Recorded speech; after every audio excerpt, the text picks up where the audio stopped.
50 miles an hour without a seatbelt. All right, get him to Dr. Pfeiffer, operating room 2, stat. Right away.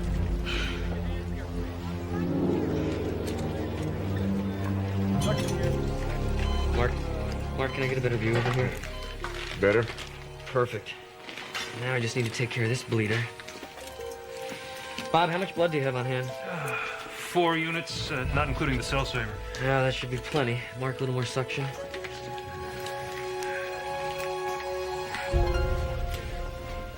Hi. How'd it go?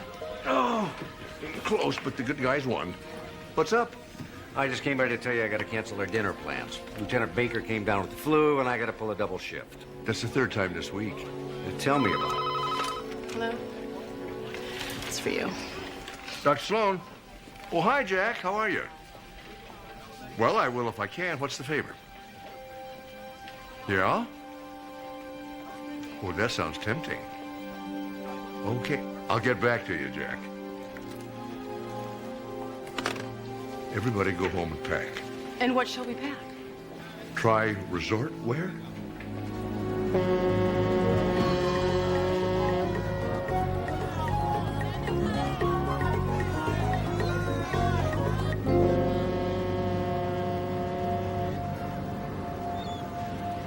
You'll be able to enjoy yourself and relax for a whole week. No pressures, no responsibilities. Oh, there'll be some responsibilities. Please, you and I splitting the medical duties with Mark, it's gonna be a walk in the park. I guess. It's just, you know. You worry about CJ and Dion. Yeah, I do. Believe me, you were doing the right thing. Oh, Amanda, Jesse, I'd like for you to meet our captain. Captain Kennedy, this is Dr. Amanda Bentley, Dr. Jesse Travis. Hello. I was just telling Dr. Sloan how much I appreciate all of you filling in for Dr. Ballard and his nurse. They were so grateful that they could have time off for their wedding. Where did they decide to go on their honeymoon? Cruise to the Caribbean. Cruise. Say vacation. Vacation. Help! Please help! What? It's my father. What's wrong? I think he's dying. Jesse, see if you can find the bag, bring it to the room, will you? Come on. What's happening to him? You have to help him. Tracy, as soon as he took the insulin, he got clammy, he started to sweat, and then he just fell down. What do you got? Diabetic insulin overdose. Give me one MV50. Please hurry. He's gonna die. No, he won't.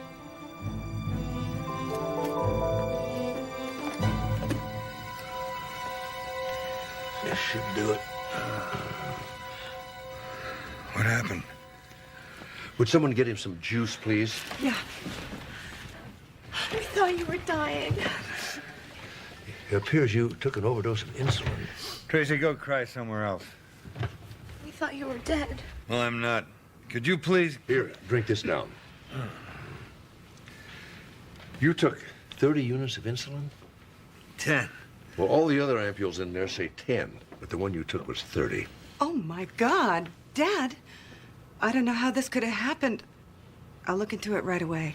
Amy has an internet pharmaceutical company. She gets Robert's insulin for him at a discount. We've never had anything happen like this before. I'm so sorry. Thank you so much, Doctor. Dr. Sloan, and this is my colleague, Dr. Travis. Claire, get me a scotch. I'll get it. Mr. Brannigan, I don't think that having a drink right now is a great idea. I already have a doctor, thank you. One that doesn't have to work cruise ships. Thank you again.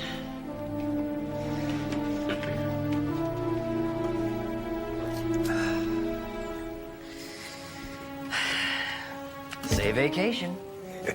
Well, I'm sure it'll be smooth sailing the rest of the trip.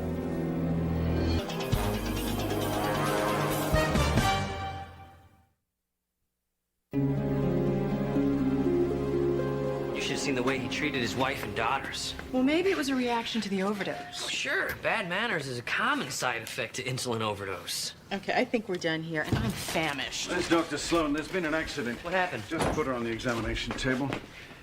This is Casey Lonigan. She's our activities director. My leg. She was setting up in the gym when she just tripped on something. It's broken. We can set that for you. I'm going to call Coast Guard. Have them send a helicopter. Take you back to shore. Captain, I don't think that'll be necessary. Don't you worry. I'll have somebody take over as activities director temporarily. Me? Well, everyone says that you have the perfect personality. And there are 2 other doctors.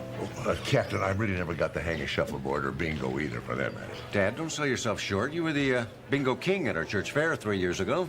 That was 3 years ago, Steve. I'm a little out of practice now. Well, we don't offer bingo anyway. Or shuffleboard. Too sedentary. What do you offer? Rollerblading. Spinning. Do you like kickboxing? Kickboxing? Maybe you better find somebody else. Oh, I've always wanted to learn kickboxing. Well, wonderful. You can learn as you teach. I'll make the announcement at dinner.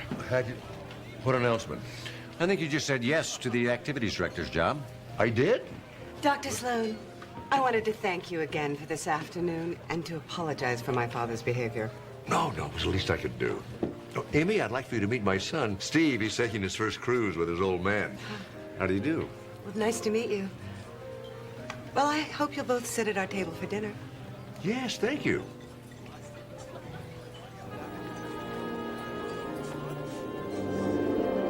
When we get back to land, I want you to see an orthopedist. I promise. Okay. Thanks. It's a good thing the kitchen on a cruise ship never closes. I'm starving. Me too. Do you have something for motion sickness? Are you sure the kitchen never closes? Come on in, we'll get you fixed up.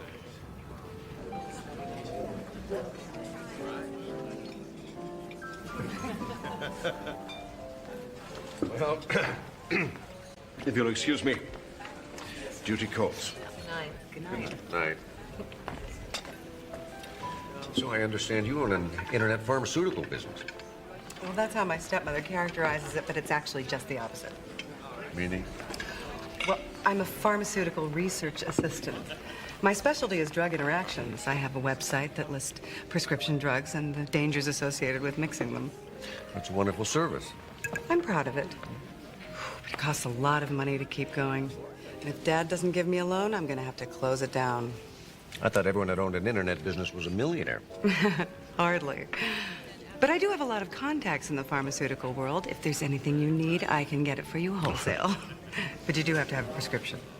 Well, I'm in no need of a prescription at the moment, thank you. My dad's idea of preventative medicine is dragging me along on this cruise. He seems like a wonderful man. Waiter, cognac? Darling, don't you think you've had enough? If I thought I'd had enough, I wouldn't have asked for more. We'll just have coffee, please. Yes, I believe I will, too. Cream, 2 sugars, please. And I'll have sugar also. Of course, madam. Nice to see you on a cruise again. Excuse me. How long has it been since you last sailed with us? Oh, this is my first cruise. Oh, my mistake. You remind me of someone else.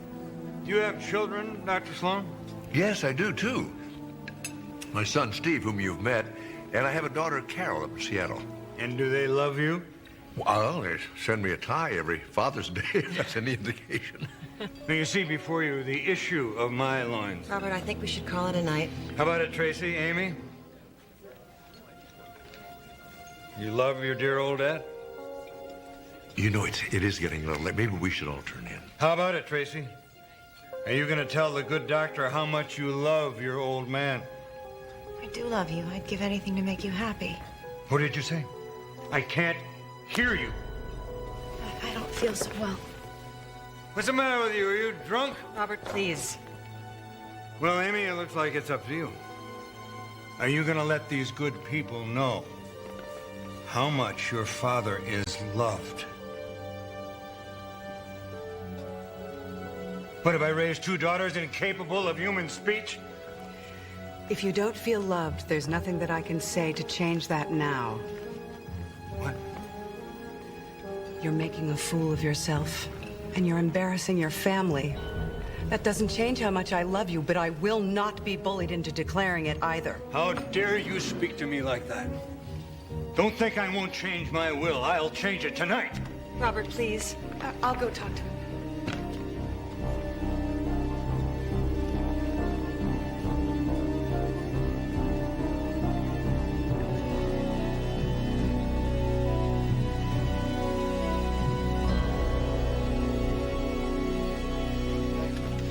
Well, I think that's the last of them. I think we've seen every passenger on the ship. Do you have something? I think I'm seasick.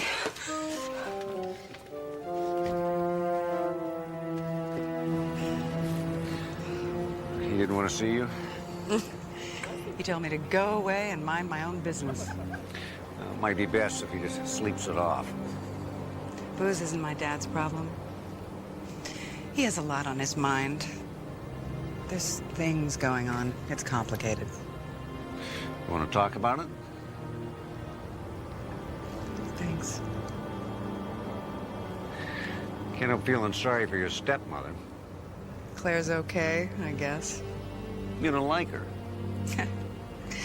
Well, I suppose that's always the way it is with daughters and stepmothers. But the bottom line is she's just what Dad needed. After Mom died, he was like a zombie. And then Claire came along, and suddenly he was alive and happy. Doesn't seem happy now. I know. Well, maybe a sea cruise is just what the doctor ordered.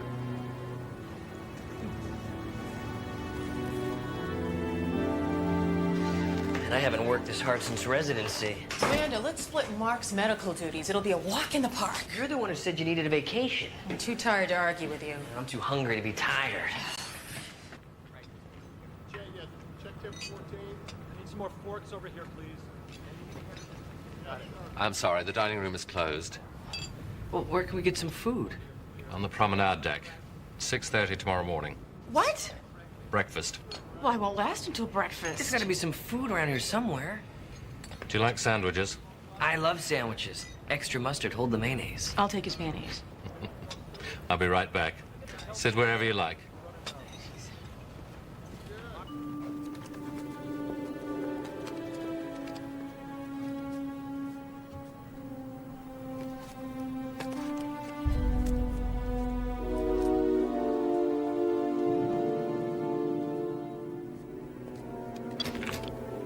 Robert? Hello, darling. Where the hell have you been? I was out on the deck looking at the moon. It is so beautiful out. Thought we might go up on the deck and take a moonlight stroll, just the two of us. I need more champagne. I'll get you some. And you can bring it with you.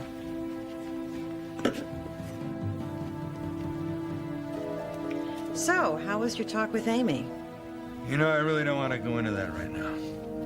Okay. I think a walk will do you good. Maybe you'll get a good night's sleep for the first time in your life. Come on. Bring the bottle. Oh, okay.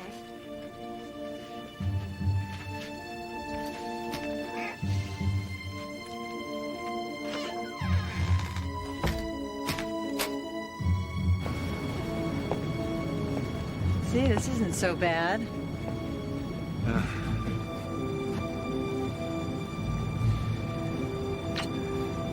Claire, there's something that I need to talk to you about. Can't it wait till the morning? I guess. I'm so tired. Isn't the moonlight beautiful on the water? What?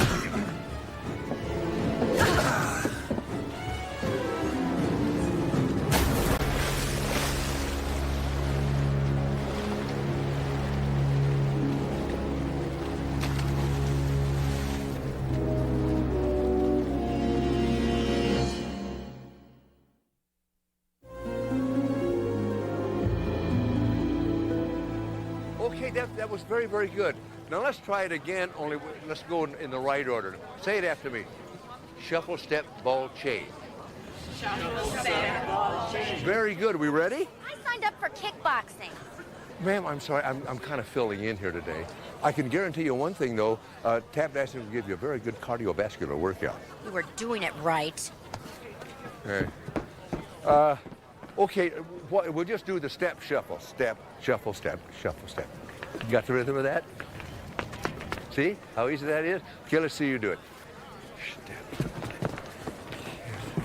I know. Let's do it one at a time. I'll take, sir, would you try it there once? Oh, sure.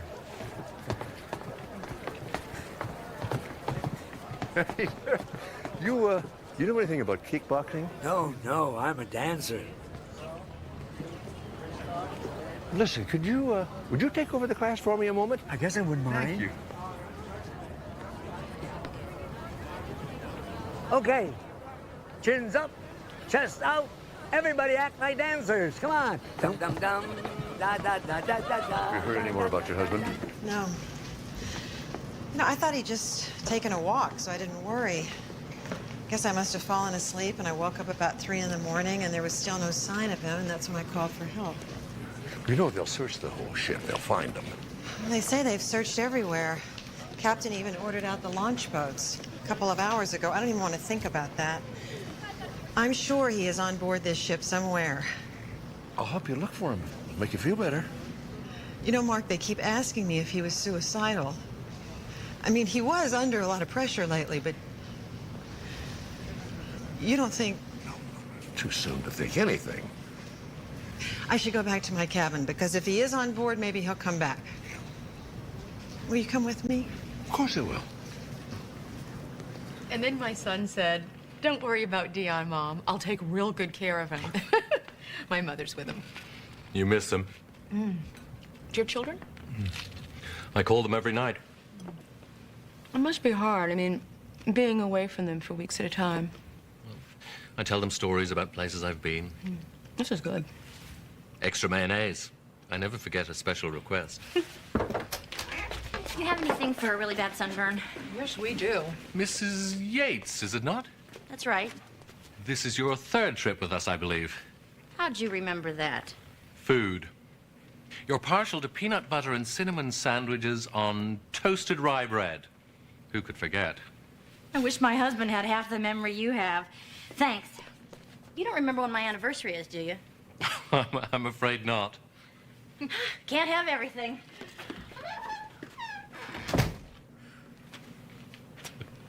I shouldn't have let him drink. I wouldn't be too hard on yourself. I doubt there's anything you could have done anyway.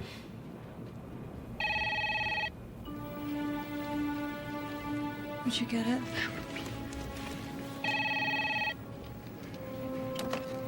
Brannigan cabin. Yes. All right. Yes, we'll be right up. The boats are back. They found your husband's body. Okay.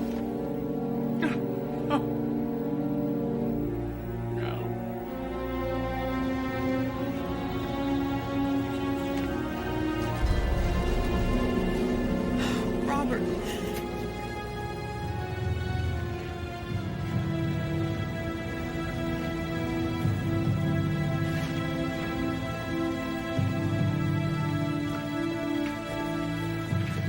Body was caught in a kelp bed. Otherwise, I doubt we'd have found him. Maybe it's not him. It's him, Claire. It's Dad. Tracy! You did this. You did this to him. You fought with him last night. About what? The money? His will? We didn't fight. If you hadn't taken him back to the cabin and upset him, he would still be alive right now. That's not true.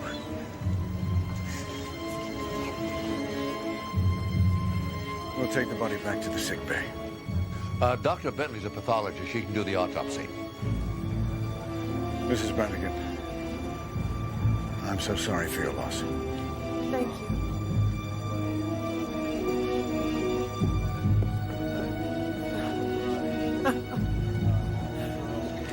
Can I talk to you in private for a minute? Certainly.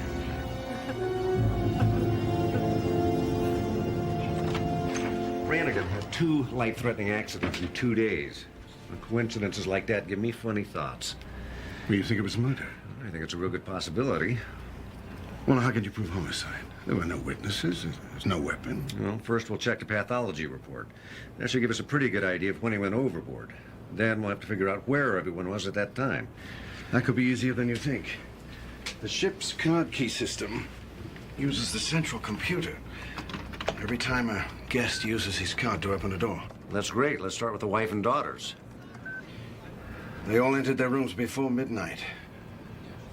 But Mrs. Brannigan said her husband left his room again shortly after midnight. There's no record of that? Well, the system doesn't record when you leave the room. Only when you use the card to enter the room.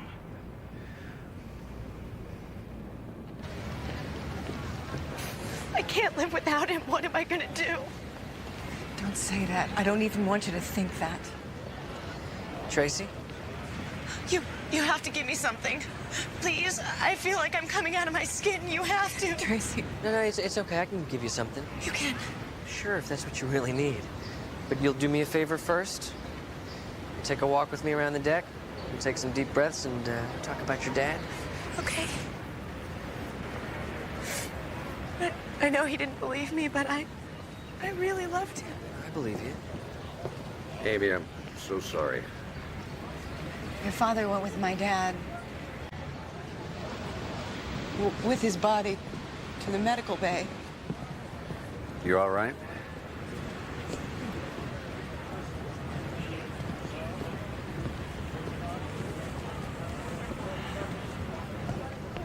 We didn't fight last night. Okay.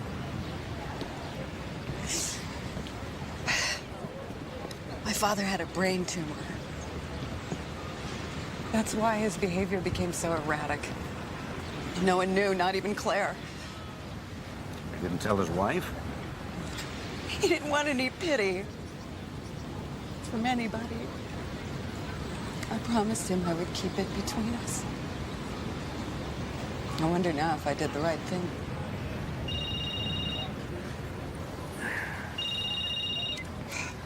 Hello? You're not gonna believe this. You're not gonna believe this. Brain tumor? How did you know? Amy told me. She's the only one in her family that knows. Listen, Dad, I got a call from headquarters. They've rescheduled a court date, and I have to be back in L.A. in the morning. Oh, this is the first vacation you've had in years. I know, but LAPD sent in a helicopter for me. You know, if it was a tumor, I guess it is possible Brannigan jumped. I don't think so. Look at the bruises at the base of his skull. Couldn't he just whacked his head as he went over the side? Well, there's two bruises, slightly different angles, but one almost on top of the other one. It's a little hard for me to believe he hit his head twice in exactly the same spot. And look at these massive hemorrhages. I don't know what caused them, but I'll tell you one thing. He didn't die by drowning. He bled to death. Then we're officially looking at a murder. Yeah, it looks like it. Amanda? Yeah, I know. I'll try to figure out what caused these hemorrhages. Steve, since you're going back, I'd like to give you some blood samples. All right. I bet I'll call headquarters. If there's a murderer on board. Well, we've got ship security.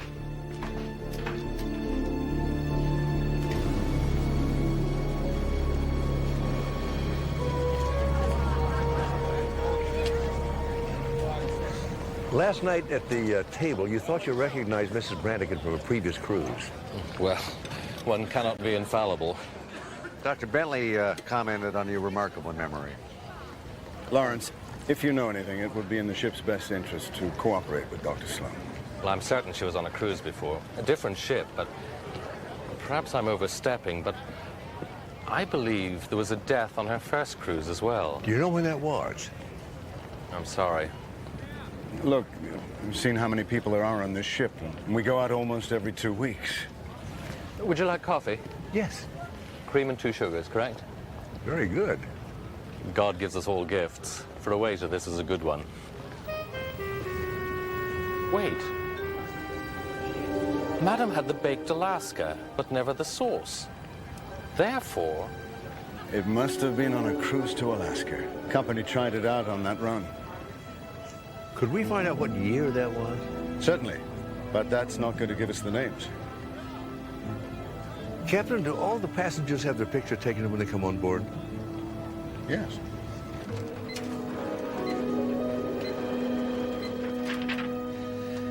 They're all starting to look alike, and none of them look like Claire Brannigan. Are you sure corporate headquarters kept all the photos? At the end of every cruise, I send them all my negatives. I assume it's the same for the other photographers. Yeah, that's true. People do change, but I don't think Claire was ever Korean. Hello. Gentlemen, allow me to present Claire Donahue. And the man with her, her first husband, died on that cruise.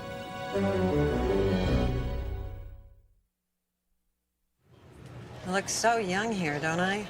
So you admit that's you? Why would I lie about it? Well, you told the waiter you'd never been on a cruise before. That's right, in front of Robert. You saw how he was. You know, the day before we left on this cruise, the phone rang and Robert answered it. Whoever called hung up. I assumed it was the wrong number. But Robert accused me of having an affair and screamed at me the rest of the day. Would you tell a man like that He'd been on another cruise with another husband? Who also died on board that cruise. We knew that Carl had a family history of stroke, but you always think that you'll be different. And he was so healthy right up until the time. Mark, you don't think... Why would I kill Robert? Claire, we all heard him say he was changing his will. 3 hours later, he was dead. Could be a very powerful motive. You're right. It would be if I were in the will. But I'm not. I never was. Ask his lawyer. Is there anything else?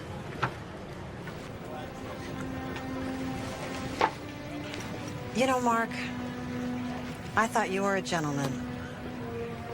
But I have always been such a bad judge of men.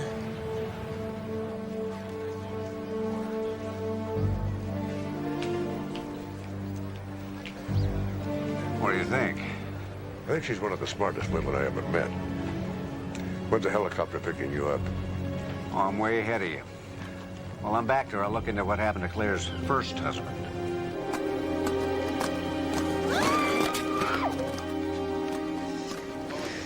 You, need a hand? Oh, I'm so clumsy. I can't do this. What are you talking about? You're doing it. You're doing it badly. But, you know, later you'll get better, but you're doing it. I am doing it. Yeah, falling down is just a part of the process, you know? It teaches you not to fall again. Okay. I want to try again. No, on my own. All right. Look! Look!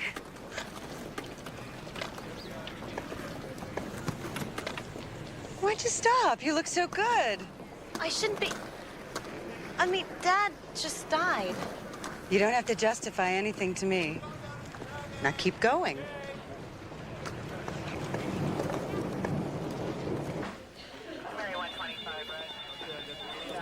Detective Sloan? Detective Sloan? I'm Bernetta Cole. I'm Carl Donaldson's sister. Well, thank you for coming in. I have to be back at work in 30 minutes. Well, this shouldn't take long. Please, sit down. I'm looking into the death of Richard Brannigan, and I just had a few questions about your brother's death. You mean his murder? Well, his medical record says he died of a stroke. Detective Sloan, I've had family members who died of stroke. There were warning signs. Carl had none. But there was a family history of stroke.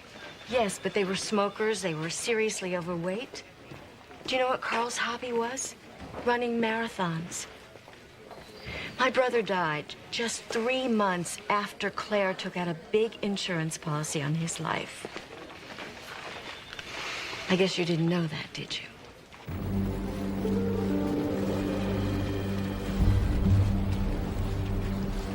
Claire. Oh, Mark, I was just thinking about you. I'm sorry we had to ask you some difficult questions earlier. No. I'm the one that's sorry. Can you sit for a second?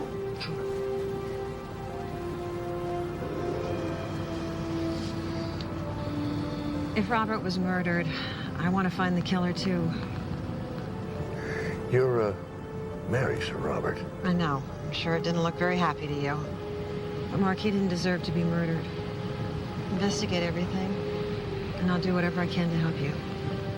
Dr. Sloan? Yes? Dr. Bentley is looking for you. Thank you, Captain. You'll be all right.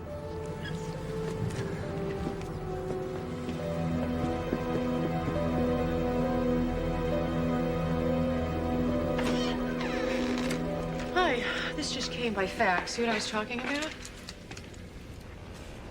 Oh, now we know where the multiple hemorrhages came from. Mm-hmm. Coumadin. He took a very high dosage of the anticoagulant, even for a cancer patient. Well, you know, patients do self-medicate. Maybe he took more than his doctor prescribed. I called his doctor. He said he never prescribed Coumadin ever. Ever? Well, if whoever gave it to him wanted to kill him. A dosage this high would inhibit clotting, but it wouldn't do any noticeable harm to Mr. Brannigan until someone hit him. And then it would be impossible for his body to stop the internal bleeding. I'm going to have the captain conduct a search. You think it's still on board? Well, if it is, I'm betting it's in Claire Brannigan's cabin.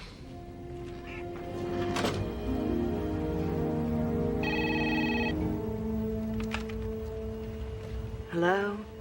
Hi. I was going to ask how you're doing, but I think I already know. Well, if it helps, I'm talking to the only person that can cheer me up. I think that's my cue to tell you some jokes, but I found it makes people really hostile when you can't remember the punchlines. So how'd your court case go? Wouldn't you know it, they put it up till next Monday. Does that mean you can rejoin us? Well, I don't know yet.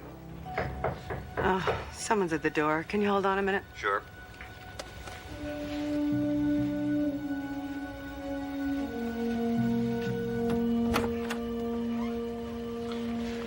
Miss Brannigan, I have to ask your permission to search your quarters. Oh, excuse me, 1 minute.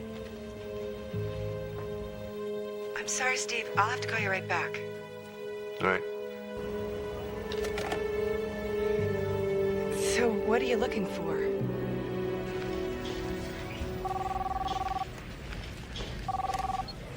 Hello? Steve, any luck? Listen, Jesse, I can't get my dad on his cell phone. Could you have him get in touch with me? It's important.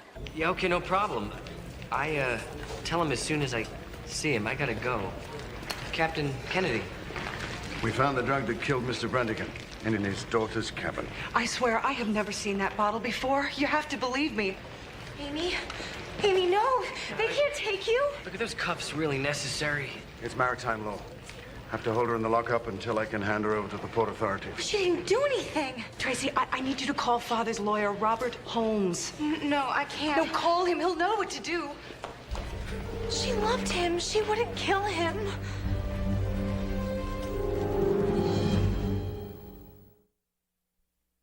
Please, it's very important. I've been trying to reach Mr. Holmes since 9 o'clock last night. I don't care where he is or what he's doing. I need to speak to him. Yes, I'll hold. What if he doesn't take my call? What if he... Mr. Holmes? This is Tracy Brannigan.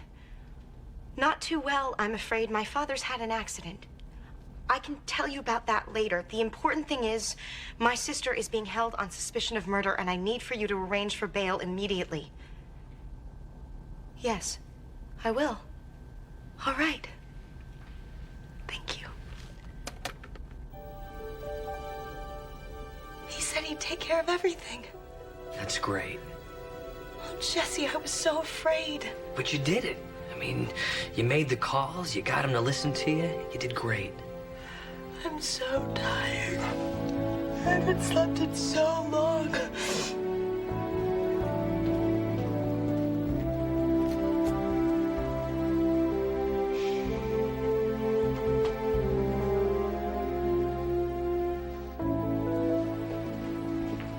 Steve? Hello? I've been trying to get through to Steve all morning, and my phone keeps hanging up on me. Probably not enough satellites out here in the middle of the ocean. Maybe you didn't pay your roaming charges. Maybe. Tracy got through to her father's lawyer okay.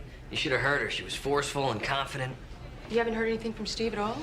He told me last night that Claire's first husband had a sister, and the sister thinks that Claire murdered him for the insurance money.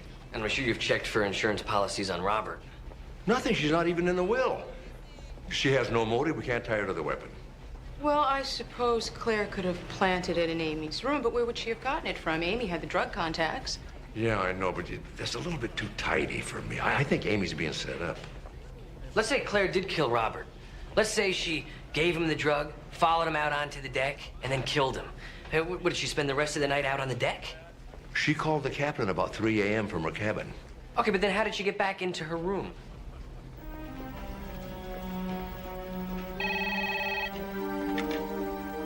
Hello. Hi, it's Mrs. Brannigan. We're ready to release your husband's belongings to you, if you'd like to come up and collect them. I'll be right there.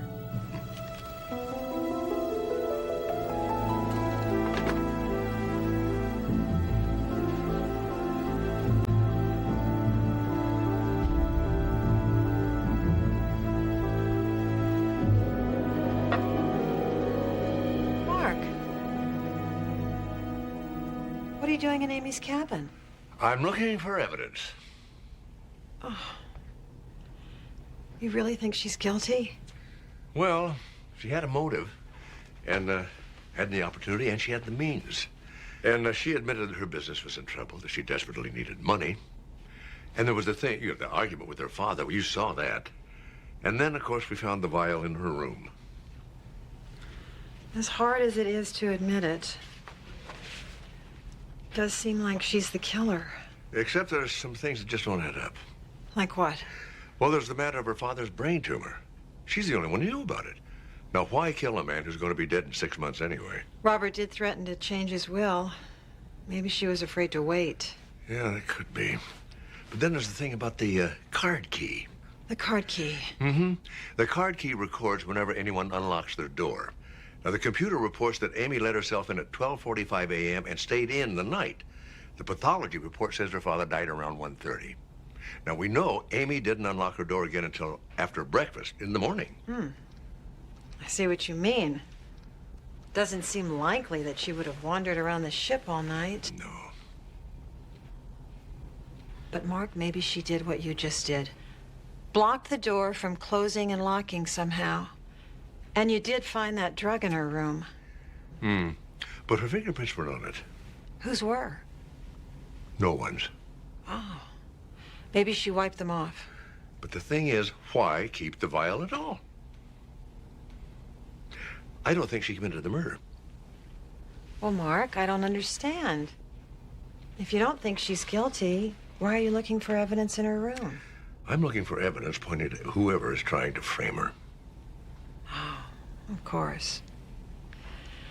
Well, I was just on my way to see the captain. We'll talk later.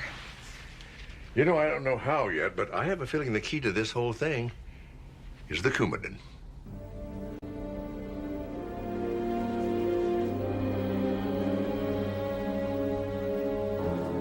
Captain, I need you to get a message to my father. Well, if you're not using the reception desk phone, I assume this is important. It is. I dug up some more information on Claire Brannigan's past, and I really need to speak to him. I'll try to find him right away. Give him the message. And, Captain, tell him not to be alone with Mrs. Brannigan under any circumstances. I'm flying back to the ship as soon as possible. Thank you.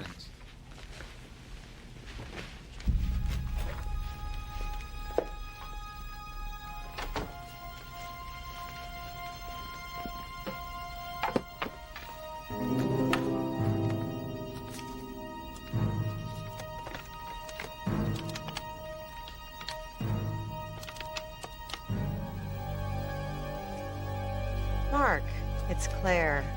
I was hoping you could come by my cabin for a cup of tea and we could talk for a bit. Wonderful. See you in a minute.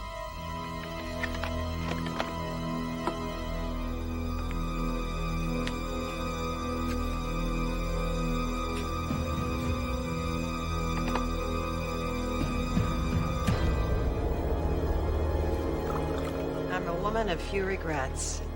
Even when I've made bad choices, I've tried to turn them to my advantage. That's interesting tea. I'll tell you one thing I do regret. Meeting you. Now. Well, I'm sorry to hear that. I stopped believing men like you existed. Warm, decent, kind. And then I met you. In the worst of all possible circumstances. You wanted to discuss the investigation. How is the search going? Well, the police will look at the records of every pharmacy in Southern California. But if whoever killed your husband used an alias to get the prescription, it's a dead end. Oh, well, that's too bad. Yeah, but I was thinking, you know that most killers follow a pattern? If they kill again, they tend to do it in exactly the same way. I suppose if I thought about it, it makes sense. Which is why I'm suggesting they exhume your first husband's body. After all this time, I don't see how. There'll be residue. It's difficult to get a body exhumed, Mark. Well, his sister is very eager to help, and I think the courts will be too. There is an easier way. You could just confess to Robert's murder. I had no reason to kill him. Well, you know, some people might think that $1.5 million life insurance policy would be a compelling reason, particularly since you took out exactly the same amount on your first husband. Yes, that would look bad. But there is no insurance policy. Oh, I think there is. Not in your name, but you'll find it. You know, I have to confess, I did lie to you about one thing. Robert was never a charming man. He was always the coarse brute you met 2 days ago. Well, you know, the courts can be sympathetic to emotional abuse. But if they think that there's a pattern of murder, well, that's another story. Well, it's the same story, twice. I married the same kind of man both times. I was trapped. I could only find the wrong way out. So, I guess this is it. Oh, glad to hear you say that. I'll go to the police with you. Oh, Mark, when I said, so I guess this is it, that's not exactly what I meant. Whoa. How are you feeling? Dizzy. Well, that would be the Valium I put in your tea, along with the Coumadin. Valium. And when you fall, Mark, and you will fall, you'll bleed to death before anyone can find you. You won't? What? Get away with it? Well, I'll just have to take my chances because, you see, if I don't kill you, I don't have any chance at all.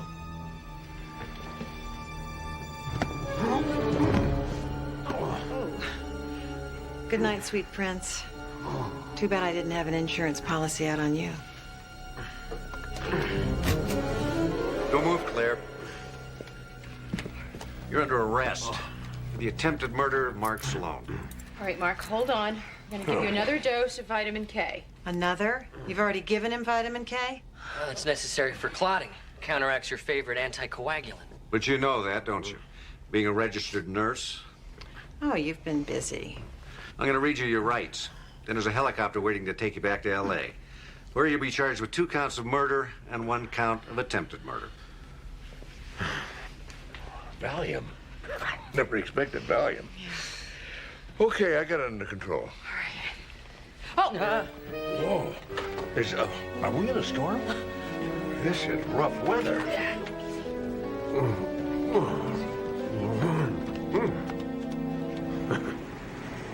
After that holding area, I'll never complain about the size of my cabin again. With Claire on the rampage, it might have been the safest place to be. I was afraid I was never going to see any of this again. Ladies and gentlemen, tonight's bingo game. And I was really afraid I was never going to see you again. Hey, I'm a detective. And what's that supposed to mean? You were never going to get away from me.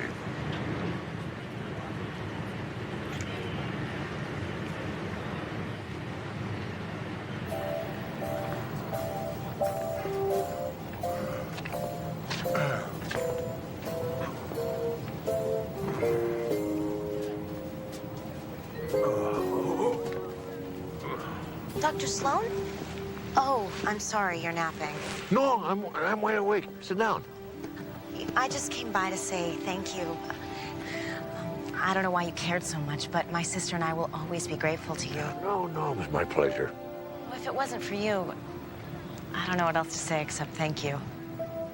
I thought if I didn't have my dad around, I couldn't survive. I thought the world was this very frightening place, but thanks to you and your son, and especially Dr. Travis, well, I just have a whole new picture of what the world's all about.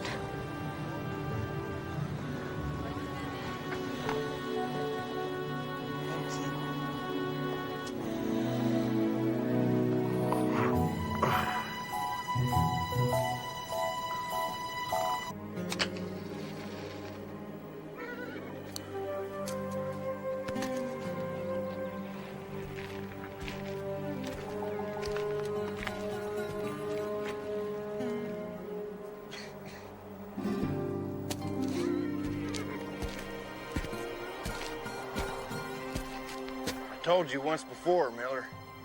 You're leaving town. On your horse or in a hearse. It's up to you.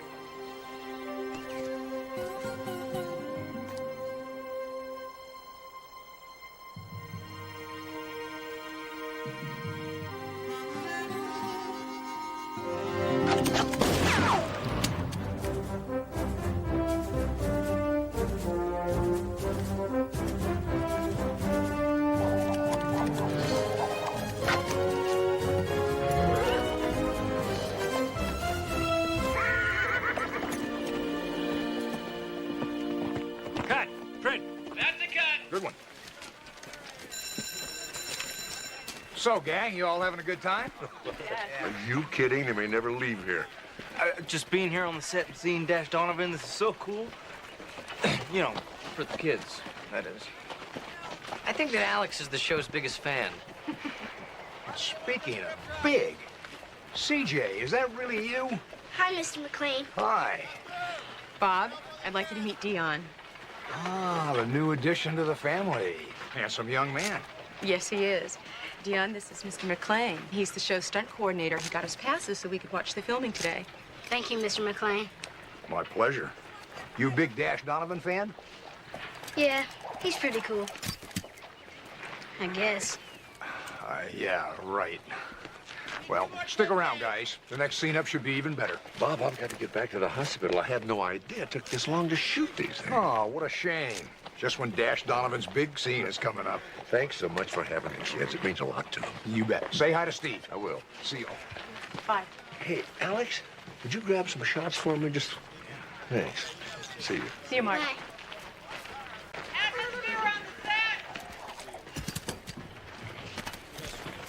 Nice move there, Dash. Now, are those Dash's kids on the show? No, that's Buck and Tessie. See, Dash took them in when their parents were killed by Indians. All right, positions, everyone. Step quiet, please. And we're rolling. Atmosphere. Action. That was great, Dash. Can you stay a while this time, Dash, please? Oh, now, kids, you know, Dash is a busy man. He's got things to do and places to go. And doesn't Miss Kate always take good care of you while I'm gone? Yeah. Yeah, I guess. Just try and keep him out of the saloon if you can, Kate. I'll take care of this trouble out at Yellow Fork and be back before you know it. Be careful, Dash. Until the next time. Well, here it comes. Dash's trademark mount.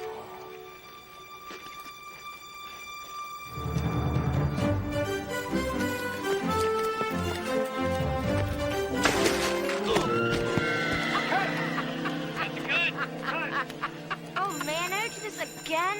Dude, when is this guy gonna start using a stunt man? I'm fine, everybody, really. I'm fine. I just tweaked my wrist a little bit. Trampoline broke on me. Why don't we just try another one, shall we? Right. Maybe we should take a break, Chris. Somebody ought to put that poor guy out of his misery.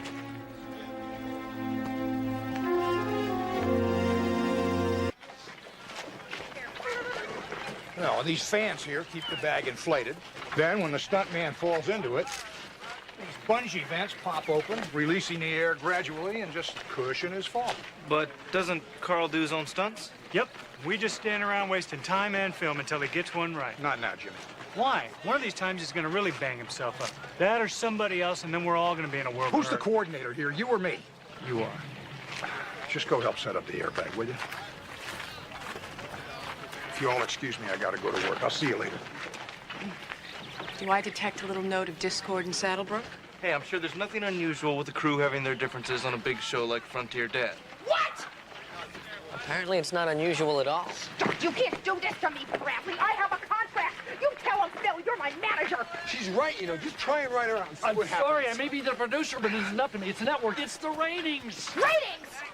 You think that killing me off in the season opener is gonna raise the ratings? Do you think I'm stupid?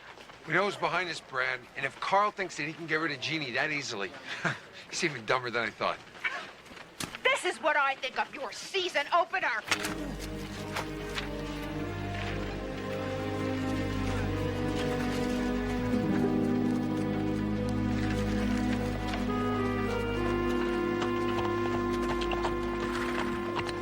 Paul, how many times have I told you about keeping the action on this thing clean? I mean, it feels like it's got gravel in it. Take care of it, would you, please, today? Whatever you say, boss. I guess not all actors are like the characters they portray on screen. Well, it must be the pressure. He is the star. Yeah, and boy, does he know it.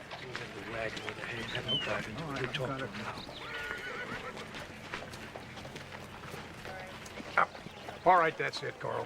I'm gonna let Jimmy do the high fall. I don't want any argument. Don't look at Chris. This is my call. Called. We can't risk having you get hurt any further. After all, you are the show. Well, it is my gun hand. Well, great. Maybe for once we can finish a day's work on time. Keep practicing, kid. You got a long way to go. Oh, yeah? Have you seen the show's fan mail lately, old-timer? I'm gaining on you. Why don't you just go polish your prop gun, you pipsqueak? Come on, let's go get a burrito. All right, everybody, let's get back to work. We wasted enough time already. Make sure Jimmy gets into the wardrobe for the high fall. Right. Second team out. Let's go, people. We're burning daylight. Hey, here he comes. You think I should ask him for an autograph? Why not? What's the worst he could do? Shoot you? All right. Excuse me, Mr. Simpson. Not now. Hey, kids. Who wants a picture with Dash Donovan, huh? Excuse me.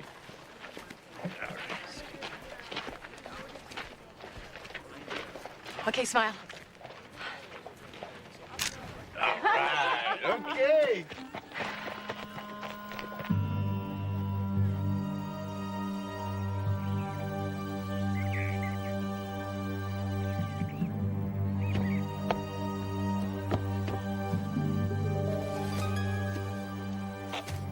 Everyone in position up there? Ready when you are, boss.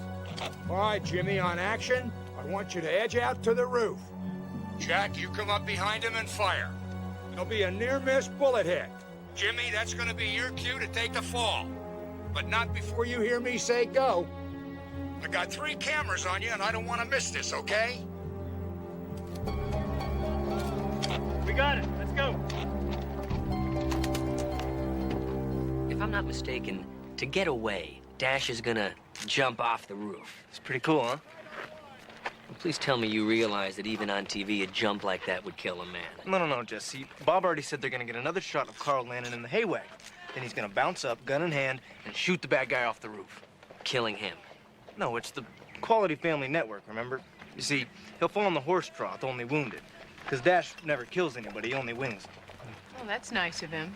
Now, that's kind of corny, isn't it? Maybe, but it's what people want these days.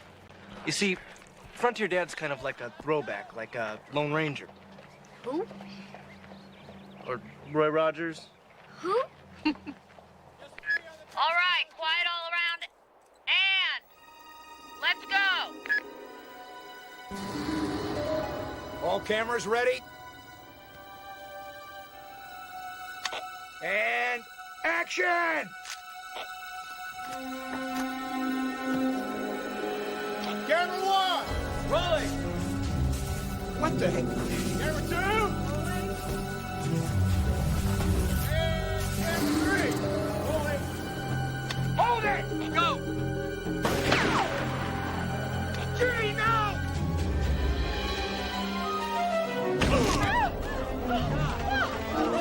Get an ambulance!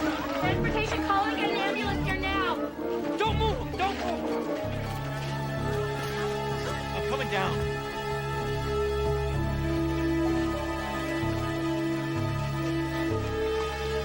How is it? It's okay, just hold on, okay, buddy? You hold on. Keep holding on. Just stay with us, okay? Just stay with us.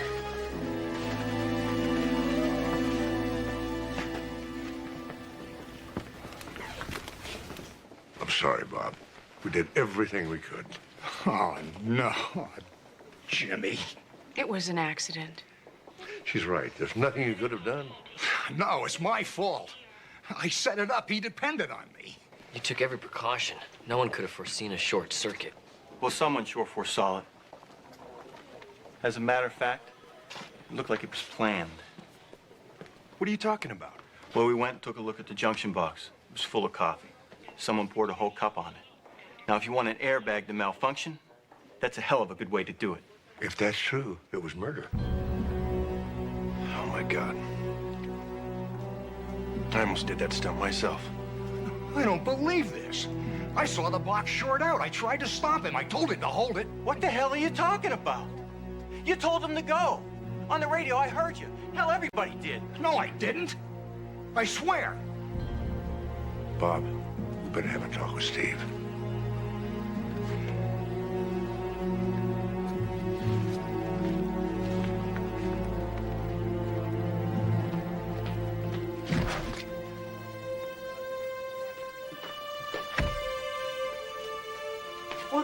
Mom. Would you like a soda?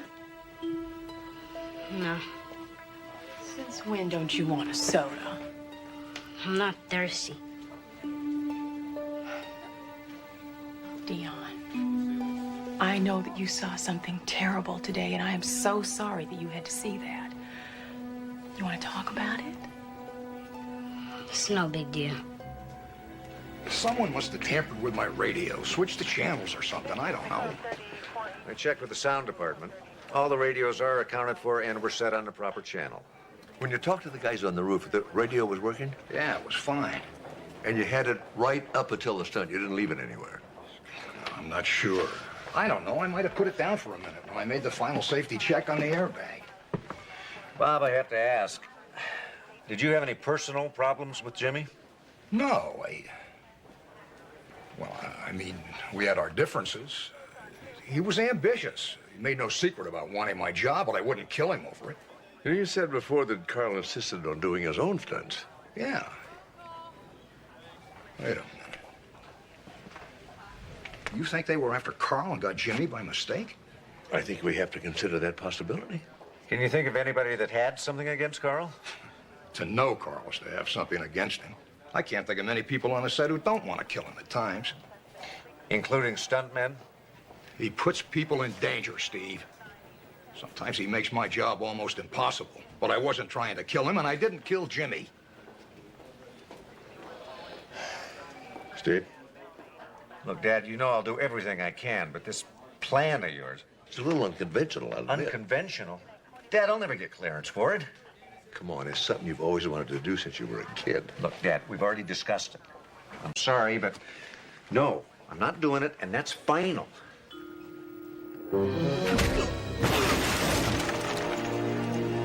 Cut. All right, print it.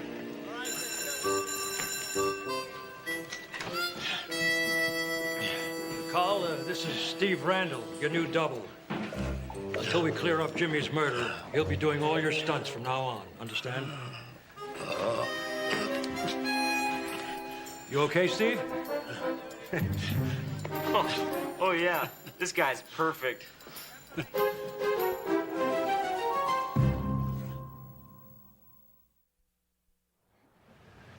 You want to tell me what the hell you're doing here? Well, the producer liked the way I handled things on the set when the medic froze, fired him, and offered me a job until they could find a replacement. You're not serious. You took it? Why not? I mean, it's just until the end of the episode, and I got a little time off, and the pay is good. And besides, I know my way around a film set. I'm familiar with the biz. The biz? I can snoop around. I know what I'm doing. Hey, I've been hit enough times to know how to fall down. Besides, I used to train with Bob. I wanted to be a stuntman when I was younger. I believe the operative word there is younger. Look, I'll be fine as long as you don't blow my cover. So just do me a favor, will you? Stay away from me. Can I just, please, just, it's hanging, it's so bad. Stop.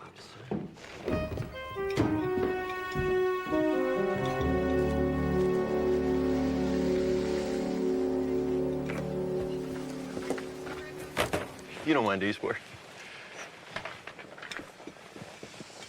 Listen, do me a favor, will you? After lunch, I want you to stop by wardrobe, okay? They'll fix you up with some special boots. Okay. I mean, you gotta measure up, right? Oh, and another thing. Doubling for me isn't just a matter of taking falls, you know? You have to move like me, react like I would. You see, I'm fast, but smooth, like a cat. So, watch me, study me, shadow me if you can. Just, try and stay out of my way, okay, sport? Whatever you say, sport. I have what he's having.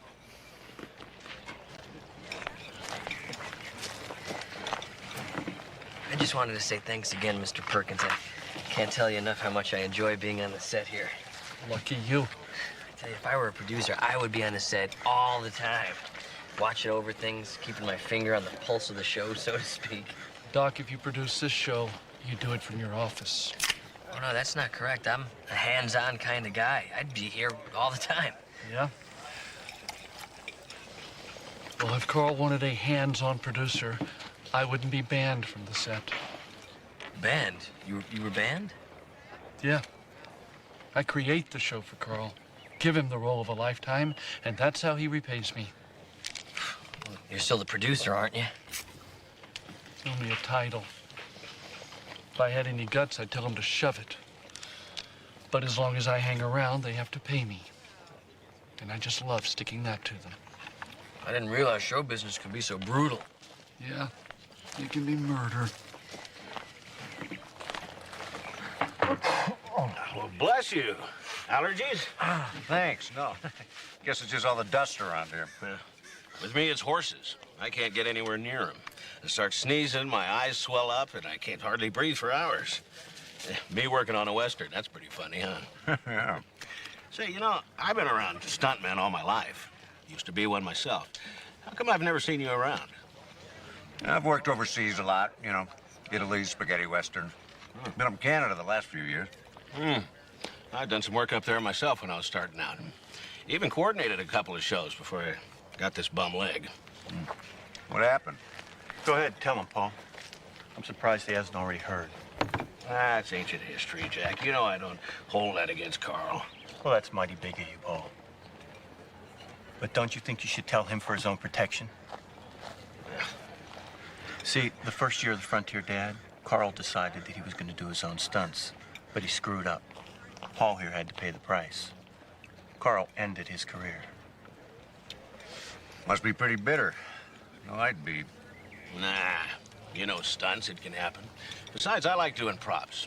And Carl's always made sure I had the job. So you're okay with him now? Why do you ask? Because the word is, whoever sabotaged the high fall might have had it in for Carl. Ah, I see what you're getting at. But I already spoke with the police.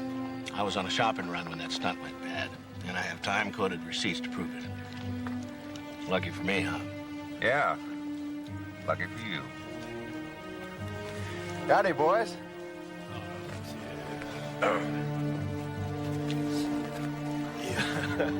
Right. I'll catch up to you guys later. Play some hacky sack. I'll tell you what, though. If something did happen to Carl, I don't think anyone around here would really miss him much. This is exactly what I've been talking about. It's all here. I'm what they want. Right. We're what they want. Teenagers, the advertisers, the network, the audience. They'd all rather see a show about us.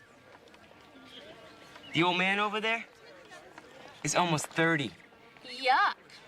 I'm telling you, Bradley, we could do a lot better on our own. You mean some sort of spinoff? Sure, why not? The Adventures of the Frontier Kid. Kids, right. Frontier kids. Two teenagers, alone against the savage West of the 1880s. You know, that's not a bad idea. A couple of kids roaming around the frontier, facing danger. To avenge the brutal murder of their parents, that kind of thing. Yes, that's it. Did I tell you he's our man? So what do you think? Of course, you'd need a writer-producer to create the whole thing. Exactly. And who would you rather work for? Well, I mean, with. We're back. Think about it. Yeah, let's go get some dessert. Kind of a cold attitude for a couple of young kids, huh? Can't really blame them. Carl's never been very good with them either. Besides, they're probably right about that youth market crap. Hell, next year they'll probably be too old. Come on, let's go, honey. Come on. What? Is it time to go home? No, it's time to work. We still gotta run your lines. Come on. Oh, I can't. Yes, you can now. Come on, upsy daisy. Everything okay? Oh, yeah, she's just been working a little too hard lately. You know how it is. Come on, babe. Come on. All right, the bad guy will be holding the bar girl at gunpoint. You're gonna jump on a chair. You're gonna leap up on this chandelier. You're gonna swing over. You're gonna kick the bad guy over the bar. You got it? Sure. Okay. All right, positions, everyone. Remember what we talked about? Like a cat, right? Right. Much better. Quiet, please. And roll cameras. Ready, Steve? Action!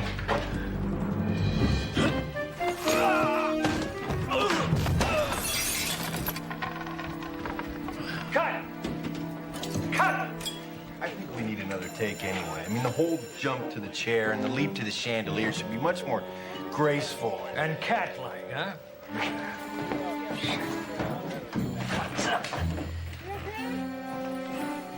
That was a great start, Sport. Just beautiful. But what do you say? You got one more in you, huh? Not a chance. See, he's had his bell rung twice today, so no more stunts until I get him to the hospital and he gets checked out.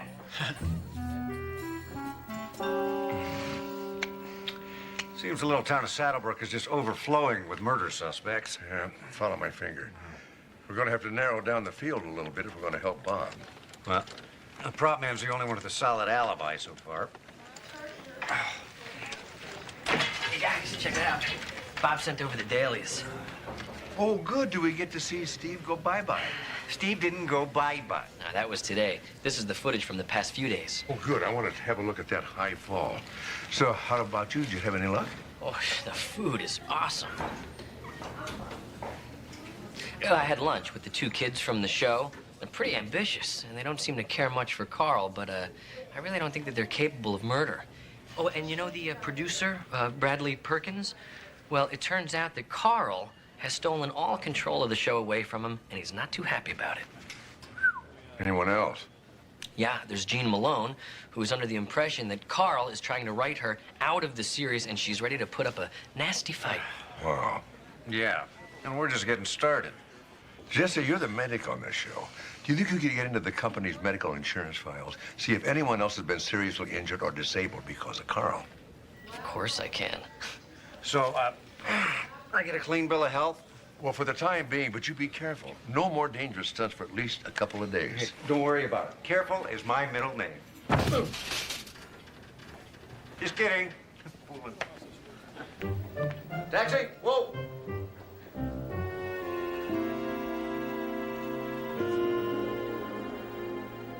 Good night, sweetheart. See you in the morning. Mommy, Yes? can I sleep with you tonight? CJ, what is it? I can't sleep. I keep thinking about that man. Oh. Oh, man, what a baby. Dion.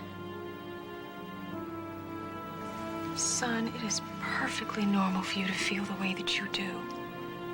I've been thinking about that poor man, too. It's not easy seeing such a terrible tragedy. But you know what? It helps me to talk about it. So what do you say? Want to talk? Yeah. That goes for you, too, Dion. Might help you feel better. I feel fine.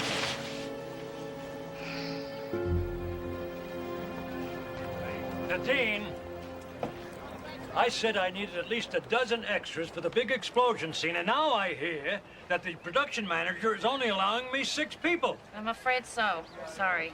Well, I'll tell you what. You get a few members of the crew, put them in wardrobe, and we'll stick them in the background. You'll do fine, Doc. Check in with wardrobe. What? When? Look, just let her stay in her dressing room. We'll shoot the scene without her. See how she likes that.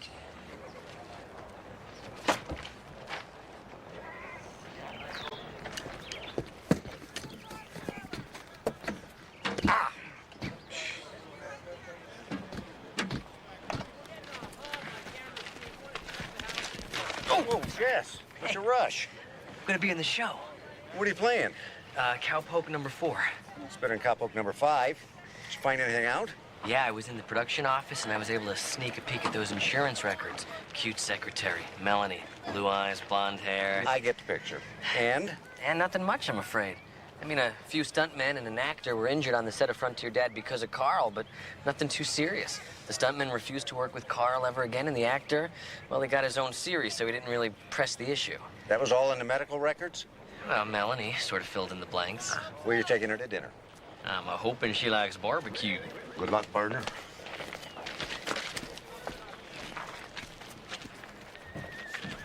Okay, we'll do it just the way we rehearsed it. Steve, you'll be inside, all padded up, waiting by the window. Carl, you walk through the front door and go directly to the back exit. Don't waste any time. We'll give you a 5 count before we blow the charges. Understood? No sweat. Steve, You're gonna come through the window just ahead of the blast. Just try not to land on your head. Love the pearl handles there, Hopalong. Nice touch. You don't think they're too much? They're just fine. All right, wasting time. Everybody take your start positions. All radios off.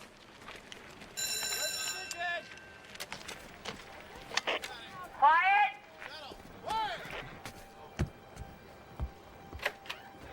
And roll camera. Ready? And action!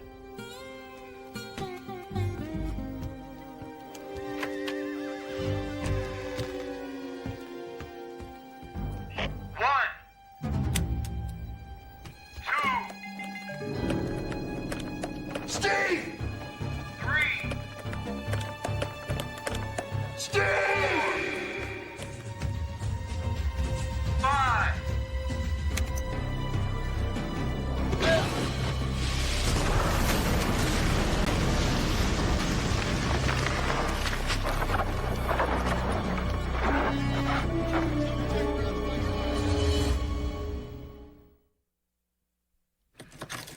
That wasn't there 2 minutes before we rolled. I checked. Well, it was sure there when I tried to get out. And this man saved me. Oh, sure, I could have gotten out by myself, broken the door down, but that's not the point. This man is a hero. Well, it's a studio lock, all right. See the emblem? These are specially made for us. Who usually locks up? Studio guard. He unlocked everything this morning. Who else has issued these locks? Makeup, wardrobe, sound, props, but they look after their own. You can check for yourself, but I already asked. All of the set locks were accounted for.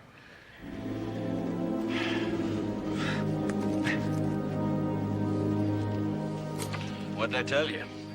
Among other things, I keep the guns and the planks in there. I gotta be real careful. Well, that's it. It's the last one. Every lock is in its place. I gotta get these spurs on the set.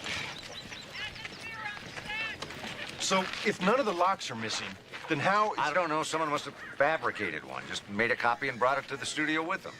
Well, then someone's been planning this a while. This is all premeditated. Yeah. 2 attempts in 2 days. I think we better find them before they try again. Try again? You think they'd try again? Listen, Carl, I think you should consider shutting the show down. You really shouldn't risk... No way. I'm not letting them scare me. I've got my fans to think about. And besides, you're pretty good at this, you know? Better than those dumb cops, anyway. Well, they're not exactly dumb. They're Heck yeah! As long as I got you by my side, watching my back, I got nothing to worry about, right, Sport? Look out! I thought I was supposed to be watching your back. Round them up and be quick about it! Sorry, Carl. The Wranglers thought the horses were locked in the trailer, and they got loose and took off. Got loose? How? Looks like someone stole the lock off the trailer. The Wrangler said the horse trailer was parked right here all day. What are you looking for? Signs. Signs of what? Someone that shouldn't have been here. Footprints. Prints of horses, stunt guys, cowboys, and Wranglers? I mean, they all had reason to be back here. Not him. What are you talking about? Episode 87, the capture of Crippled Jack Crawford. I was able to track him down because he left distinct prints. See here? Short step, long step, short step, long step. With one print deeper than the other. Now, there's only one guy around here who can make prints like that. And I say, it's the same guy who stole the lock off the horse trailer, put it on the saloon door, and tried to kill me. Carl, something I should tell you. I didn't take the lock, and I never even had a key for it. Then why were you by the trailers? I wasn't. We have your footprints, Paul. You can't. I never... Making keys is part of your job. So is fabricating documents, like time-coded receipts. You never left the studio the day of the murder, did you? No. You sabotaged the junction box because you thought Carl was doing the high fall. You got this all wrong. All this time. You never forgave me for the stunt that injured you. Shouldn't have gotten so close to those horses, Paul. Those allergies can be killers. Nice work, partner. Don't mention it, Lieutenant. Thank kids, guess what I have? Alex developed the film.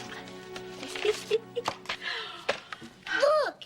Here's the shootout, and here's Dash, and here's this horse, and here's... And here's the stunt accident.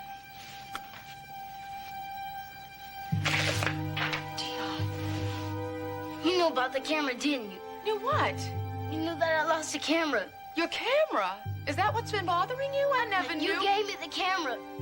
I never had a camera before. I never even took a picture before. I wanted to take pictures for you, and then all that stuff happened, and that guy got hurt. I dropped it or something. I don't know what I did with it. I'm sorry.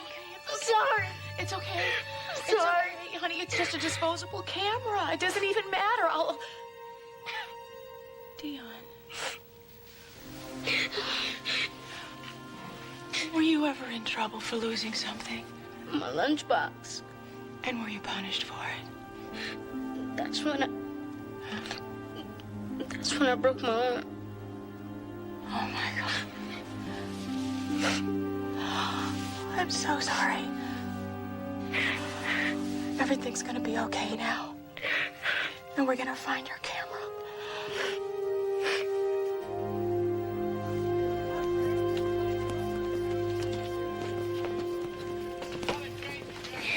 Paul Pishney was the guy behind all this? I can't believe it. Yep. We put it together. Everything fits. Motive, means, opportunity, and allergies. May take some more questioning, but it looks like he'll crack. Are you convinced he was after Carl? Absolutely. Why? Well, I'm afraid all you've got him on is attempted murder.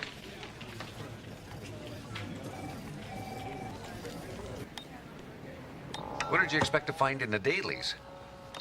I wanted to examine the scene from the high fall, but I also wanted to take a look at that footage where Carl tries to vault onto the horse. Nothing unusual there. Except I usually make it. Now, this next shot is from the camera mounted on the ground. Yeah, the low angle makes the horse in Carl's vault look higher. Don't rub it in. The first part of the shot's unusable because the trampoline's still in the frame. Hasn't panned up yet. But that isn't what caught my attention. Dad, I don't really see what you're talking about. Yeah, I know it's not very clear on there. So I had these stills made and had them blown up. Look at this. See that support bracket for the trampoline there? Now, that's been tampered with. Well, couldn't that just have come loose? Oh, I checked that before the stunt. So it was sabotaged. But why? The fall would hardly kill me. No, but it might injure you just enough that you couldn't do the high fall. And Jimmy would have to. That's right. They were never after you, Carl. Jimmy was the intended victim the whole time. What about Paul Pishney? I have a hunch that his alibi's going to hold up, especially where Jimmy's death's concerned. Yeah, but what about the second time? He was trying to blow me up in the saloon, wasn't he? Yeah, but maybe he was just trying to take advantage of the situation. Yeah, that makes sense. He'd probably figure we'd blame whoever killed Jimmy. Which I'm afraid puts us right back where we started. Yeah. And me, the #1 suspect.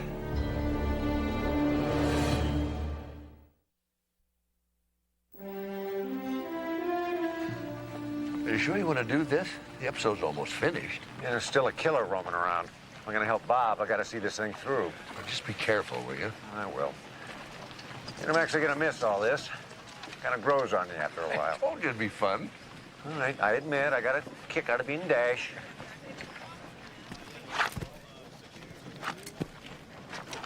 And they may never get rid of Jesse. What have we here? Hey, Mark. What do you think? I get it. Yosemite Sam, right? I missed out on my big scene when the saloon blew up, so the director said I can be in this one. We were going to steal it, all right. Hi, guys. So this is my search team, and Alex has graciously volunteered to help us find Dion's camera, and we intend on turning Saddlebrook upside down. Right, guys? Right. Whatever it takes, as long as I get lunch. You bet. Let me guess. Jesse James? Oh, I get it. I'd like to help you out, but I promised Steve I'd stay and watch the last scene. You know how that is. Oh, yes, yes. All right, well, we'll see you later. Good luck. Steve. Okay, guys, this is the big one. Tommy, you and Missy are on the porch watching, and Jane... Is Jane here? She's passed out in her dressing You gotta be kidding. Jesse! The director needs me.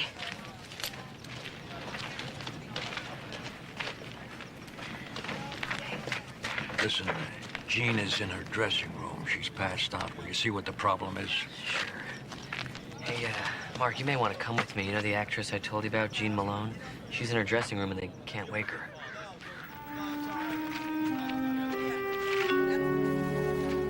I guess I was really out of it, huh? I'm sorry. I just didn't realize how tired I was. You're lucky you're not dead tired. You're addicted, aren't you? What? Jesse described your symptoms on the set. Nervous, edgy, then falling asleep. I have a bad back, and I just need a little something to work, that's all. You don't need to tell him anything, darling. It's no business of theirs. Well, it is if I'm right about these. Looks like a Vicodin knockoff. Same color, same shape. No pharmaceutical markings. Quite illegal. And no doctor would ever prescribe this amount. And no pharmacist would fill it. Not here, anyway. Mexico? Don't answer that. Gene, who's your supplier? Is someone on the set, Gene? I doubt you've been running back and forth across the border. You know, a lot of stuntmen get hooked on these things for chronic pain. I treated Bob McLean for it years ago. That it, Gene? One of the stuntmen? Gentlemen, please, if word got out about this, you realize how damaging this would be to Jean? It wouldn't exactly be a boost to her career, would it? And that may have occurred to your supplier. You want that hanging over you? What's it gonna be, Gene? You want to talk about it here or downtown? Downtown? What are you, a cop? As it turns out, Lieutenant Steve Sloan. Oh, no. You're not nailing me on this thing. But you don't deny giving Jean the drugs. Look, I only gave them to her because I knew Jimmy was supplying her. He didn't exactly keep it a secret. I found the pills when I was going through his things, and I knew she'd need them just to get through the day. So you knew Jimmy had her hooked? Everyone knew she had some kind of problem. And if it was drugs? No one can work for the Quality Family Network that has a drug problem. All the networks are very strict about that policy. Jimmy was ambitious, wasn't he? He probably planned on using that knowledge to pressure Jean into, what? Stunt coordinator's job, maybe? That follows. She'd do anything to protect our connection. And Bob McLean would just have to go, huh? Correct me if I'm wrong. You killed Jimmy so you can step into the same deal. No, wait a minute. What, are you blind? I mean, doesn't it make more sense to you that she did it? She kills Jimmy and she thinks all the problems are over. Only she doesn't know that I knew what was going on. Think about it. There's just one problem with the idea that Jean is guilty.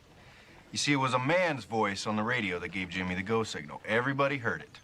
Yeah, and I don't even have a radio. Well, now, that's not exactly true. What are you talking about? The sound department never said anything about actors having radios. It was a favored nations kind of thing. Last season, you know, Carl asked for one, and suddenly they all wanted one. I'd forgotten all about it. Yep. But as soon as I heard that everyone wanted one, I gave mine back. Yes, and so did the kids.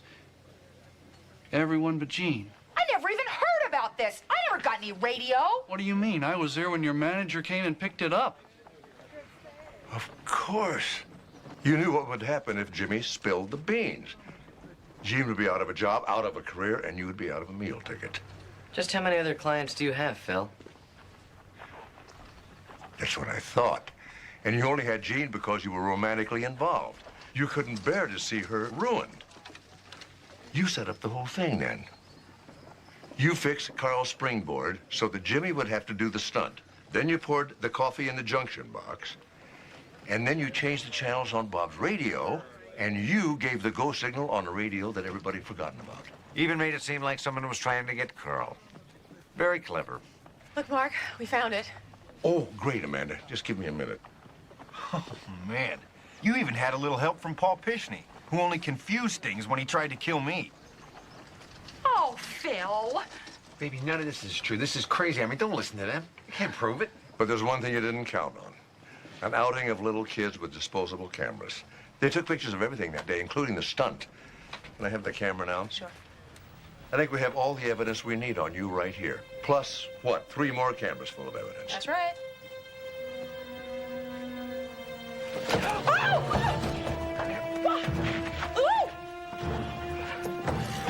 No. I'll handle this.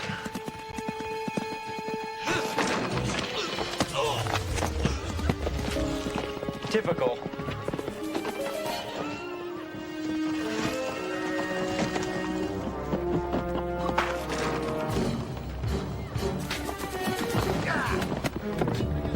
Can I get him? Almost.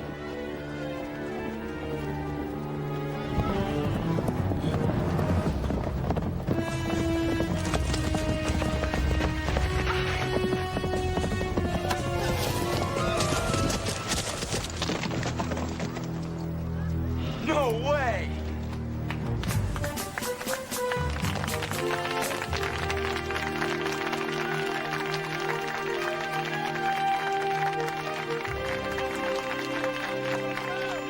Hi, guys. How about there? So good seeing Bob back to work, huh? Yeah. Yep, and I finally got my autographed picture of Carl. Well, maybe there's hope for old Carl yet. You know, Mark, what did you really find when you developed Dion's film? Oh, there were a couple of beautiful shots of you and CJ, and there was about 22 fuzzy pictures of horses' rumps. It's a good thing Phil didn't hang around to find that out, huh? Quiet on the set, please. And roll camera. Camera rolling. Action.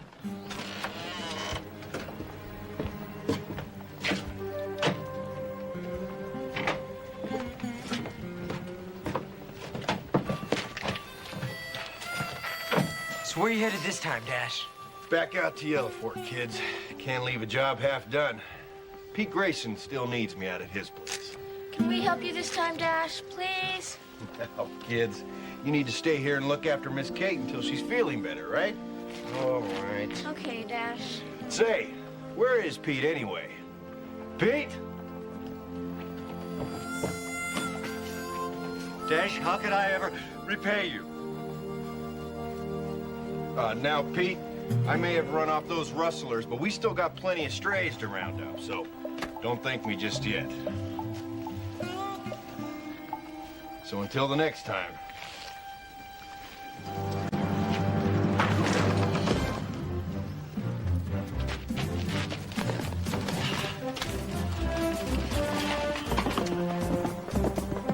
Oh! Look at him go.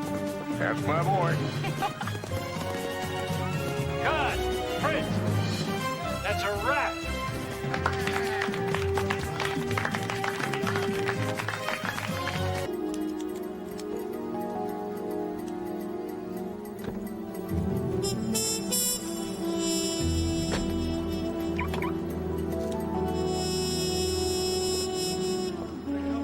Mr. Dunham, we can't thank you enough. The proceeds from this charity cook-off will keep our hot meals program going for 6 months anyway. My pleasure. You know, these promos are good for the network. Yeah, viewers, they like it when you do something good for the community. Yeah, builds ratings. Now, can we get this, please? I've got other things to do, you know. Where's Amanda? She should be here for the photograph. Say cheese. We shouldn't have taken that photograph without her. This whole thing was her idea. No, I hope she's all right.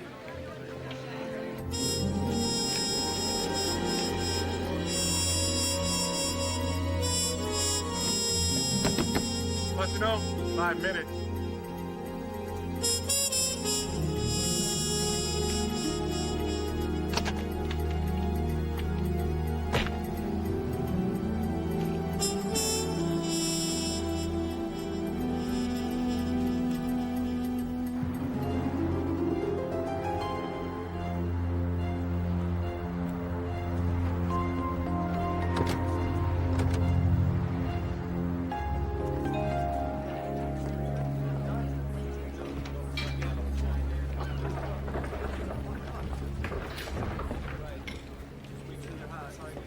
Let's go. Let's go. Come on. I've only got 2 hours to do these promos, you know. Time is money. Let's go. Marissa, is it true what I heard? That you're raising your own lamb? You should both come out to my farm next slaughtering day. There's nothing like homegrown asparagus with truly fresh lamb chops. Fresh chop. Makes you sick, doesn't it? Ugh, it's not a pretty sight. You should have seen her before she dyed her hair. What are you talking about? Marissa Parkhurst, what are you talking about? Lambs. Slaughter day. Oh, yes, well, anyone who eats meat. Where is Dr. Sloan? He's supposed to be doing that spot with Marissa. He's looking for Dr. Bentley. I'll go find him. Okay, go find him.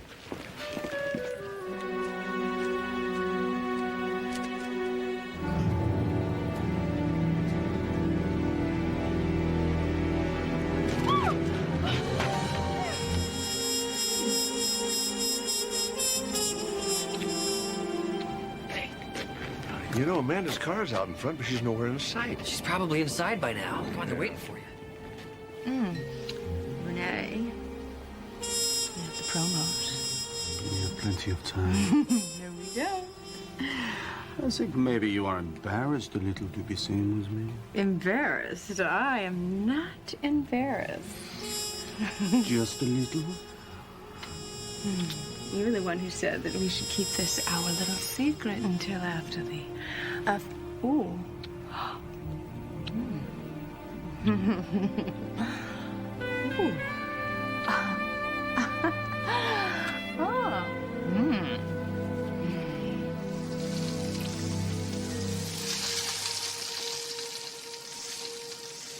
Hello. Welcome. I'm just rendering a half a cup of pancetta for the tri-tip bolognese we'll be making for the cook-off. I'll just defrost this beef demi-glace. Yes, here we go. Please, join us Thursday for the Celebrity Chef Cook-Off, benefiting Community General Hospital. Right here on the Cuisine Channel. Oh. Cut! Keith! He's crying all over the tri-tip. I'm sorry, Keith. It's these onions.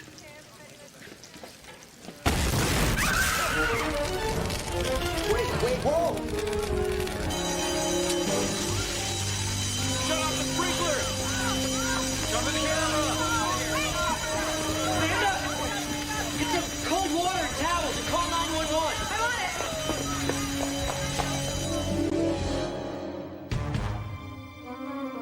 Chemical unit! Right over here.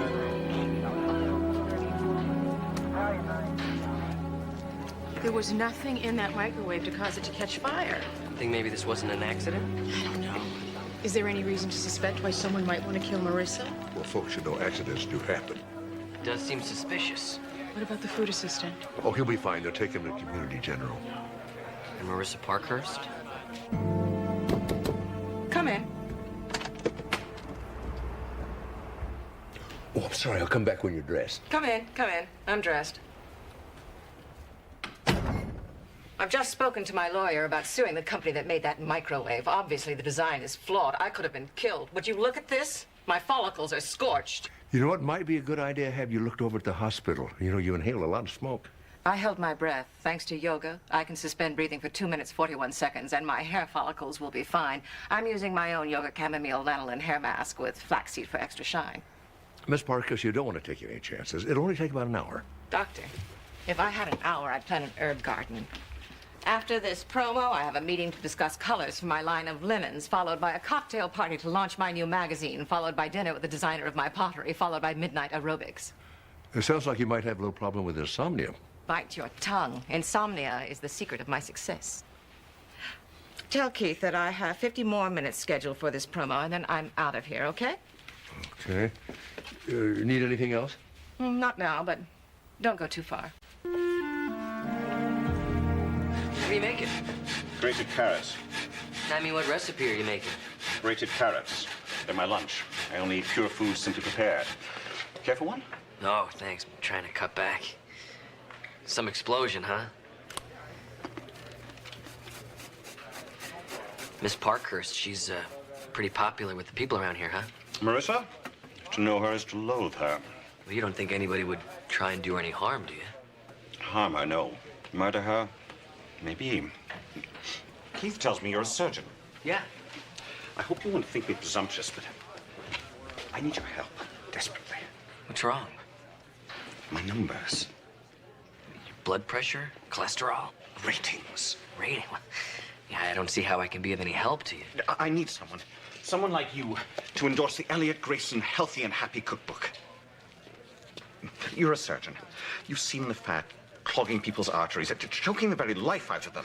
I'm a trauma surgeon. My book could save thousands, maybe hundreds of thousands of lives. Seaweed souffle. Tofu trifle. An endorsement from you would mean greater credibility, bigger sales, better time slot, rising ratings, more viewers, and thus fewer deaths from cardiac arrest. You know, Mr. Grayson, I do believe in a healthy, well-balanced diet. I knew it. Just looking at you, I could tell. But I have to disclose to you, I also own a barbecue restaurant.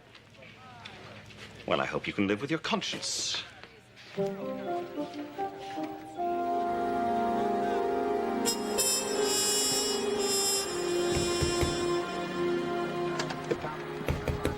You looking for me? They move the trailers for the fire trucks.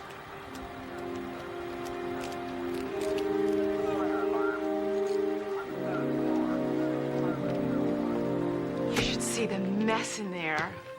I know. I sent Josh to replace the food that was ruined at my station. Oh, now where were we? Is there any reason why someone might want to harm Marissa Parkhurst? Only if they knew her. Come here. Renee, it's me and Connie. Just a minute. This shouldn't take long. Maybe you could wait somewhere. In the bathroom, perhaps. Now who's embarrassed, huh? Oh, no. Connie and Camille say such terrible gossips. Let's not let them ruin this wonderful relationship before it even gets started. Hey, Renee, are you playing hide and seek?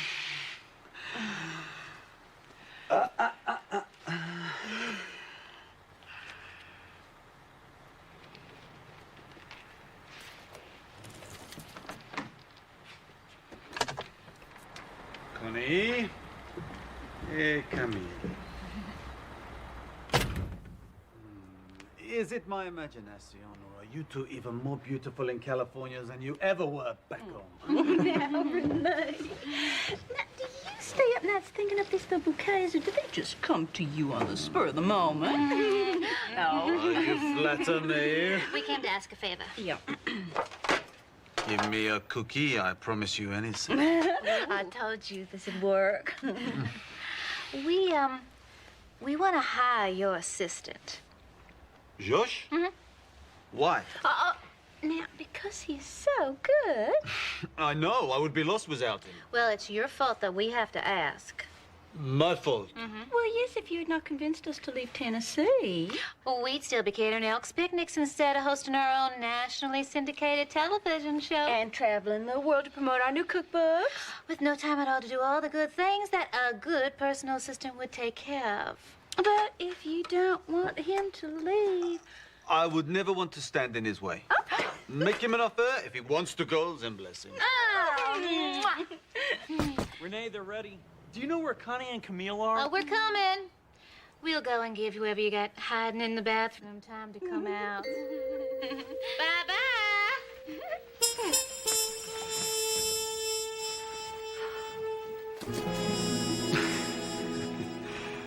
Savvy. Now, where were we? Making promos. All right, people, now we're running a little late, so we'll start with you, Marissa. I think I'm up next. No, well, let's use Dr. Travis just for a change of pace. Sure, okay, I'm ready. Okay. You want to go around with Marissa, please?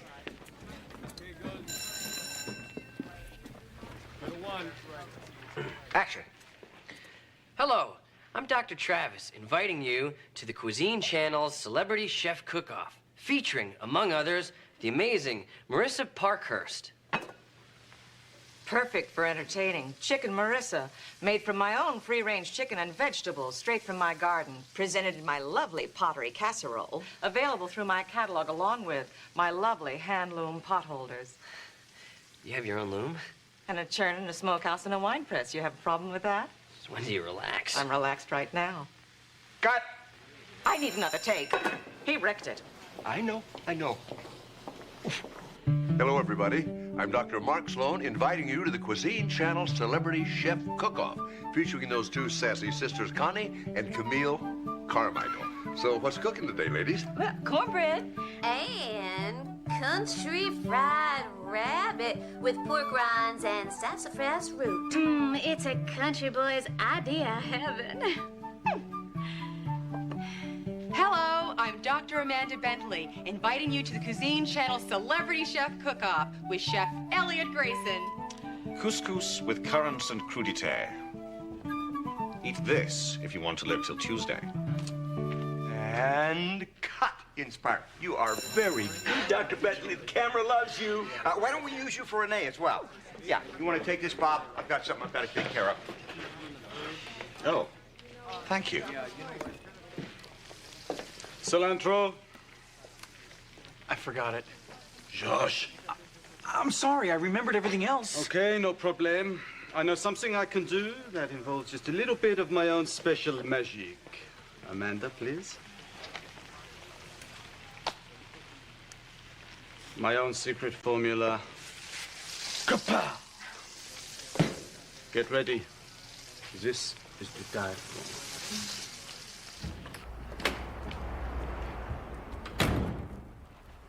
Oh, my God. You're firing me. No, why would I fire you? My ratings are down. You hate me. Your ratings are fine for their time slot. Most people don't cook at 3 a.m. You know, and I don't hate you. You brought me a gift basket. What else could it mean? Elliot, I am not firing you. Oh, my God. Oh, what a cheap play for attention.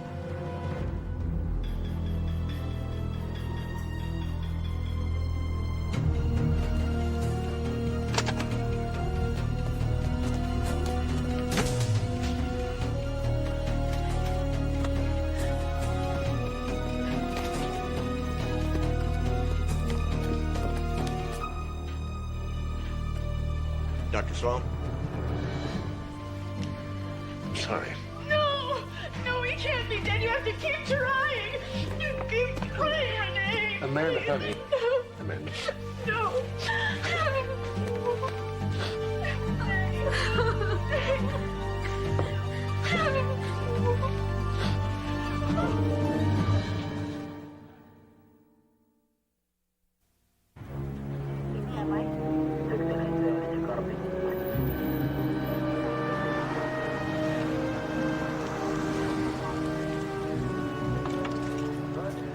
What happened? Well, it'll take an autopsy to be certain, but all the signs point to anaphylactic shock. The victim's name is Rene Fontenot.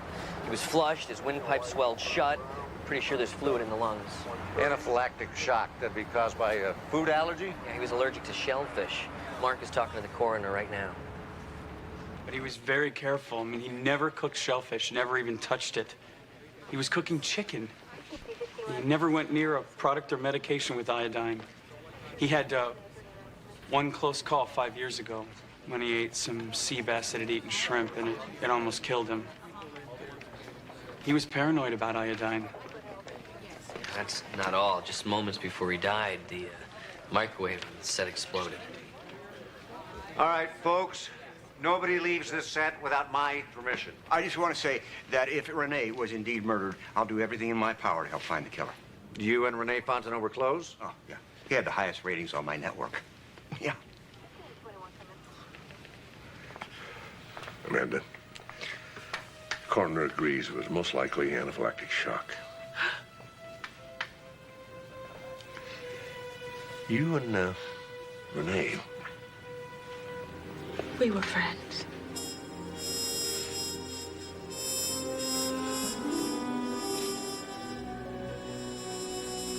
Could have been a short. Somebody could have deliberately sabotaged it. Yeah. Just you're pretty good with these things. You think you could take a look at it? See if you can figure out what made it explode? Yeah, I mean, it's not exactly brain surgery. Wear your gloves. Although I know how to do brain surgery. Goat cheese? You put goat cheese on my beautiful crouton? I told you to use camembert, you cretin. You will never work in this town again. If I ever hire another chef who wasn't trained in Paris, just shoot me. That would be illegal, ma'am. You know, I hope you don't mind me saying so, but you seem to have quite a temper. I'm sorry, I didn't catch your name. Lieutenant Steve Sloan. It's a slapdash world, Lieutenant, full of lowlifes who wash their colors in with their whites. I have standards and damn little tolerance for people who don't. That's why I'm so successful. I'm stern, but I'm fair. I elevate my audience. But you're not here to talk about my audience, are you? You and Renee Fontenot, you got along all right? We met when we were students at the Culinary Institute, and we stayed close friends ever since. Then you should know if someone wanted to kill him. I know you want us to find Renee's killer. Of course. You might want to talk to his ex-wife. Their breakup was pretty volatile. And where would I find her? Why, right here at the studio, of course. He used to be married to Camille Carmichael. One day in the studio, I overheard Camille and Renee arguing. They didn't see me. Everybody knew that Renee cheated on her. Everybody but poor Camille. Apparently, one day, the infidelity became so flagrant that even she couldn't ignore it any longer. When I heard them, she was letting him have it with both barrels. She accused him of stealing some sandwich recipe from her and her sister. She slapped him, and then she threw a ring at him and stalked off. How long ago was that? About a year ago. That's a lie. You think that I didn't know from the beginning of my marriage that he was cheating on me? We're just trying to get an idea of who might have had a motive for killing Mr. Fontenot. Are you saying Miss Parker's story isn't accurate? She must think I am some simple little country girl with grits for brains. So you knew he had an affair. Must have made you angry. Of course, it made me angry at first, but... Oh, heck. Who can stay angry at a force of nature, you know what I mean? Let me tell you, Renee was as completely irresistible to women as a 50% off shoe sale. Look, my sister and I, we grew up with Renee. I knew he could never be faithful, but... I admit it. I loved him anyway. What about the argument that Marissa overheard? It's true. I finally had all I could take from Renee. Oof. As much as I loved him, I needed a more stable relationship, but I truly was more sad than angry, and I was determined that we would remain friends. So there were no harsh words whatsoever? It's kind of hard to believe. Well, I was annoyed at him for taking my recipe for muffalata sandwich. Muffalata sandwich? I haven't had one of those in years. What is muffalata? Ooh. Oh, it's like taking New Orleans and distilling it into one sandwich. That's muffalata. Connie and I invented a special remoulade for our muffalata, and when I saw the galleys of Renee's new cookbook, well, there was the recipe for the remoulade, our remoulade. Now, when I confronted Renee, he immediately apologized and went straight to the phone to call his editor to give us credit in his book. If you don't believe me, check out Chapter 7, Sandwiches from Around the World, page 94, fourth paragraph, third line. So you didn't slap Renee and stalk off the stage? We hugged. We hugged and we kissed goodbye. One other thing, you know, we weren't on the stage. We were in Renee's trailer. And if Marissa was there, I'd like to know where the hell she was hiding. Steve? Got a minute? The insulation had been replaced with a flammable material, causing it to catch fire when she started it up. So then it was planned. I'm not sure what that has to do with Renee's death. I think maybe Marissa Parkhurst might be able to tell us a little bit about that. Miss Parkhurst? I didn't see her on the set. I told her not to leave. Have you seen Marissa Parkhurst? No, she hasn't come this way. Well, we better split up and find her.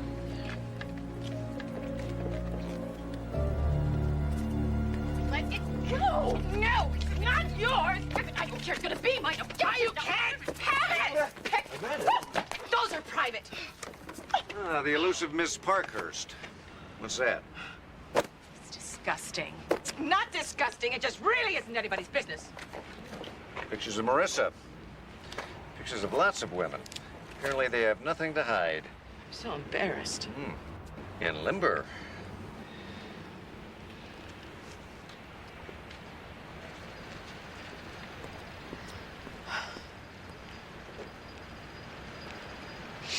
Oh, please, leave me alone.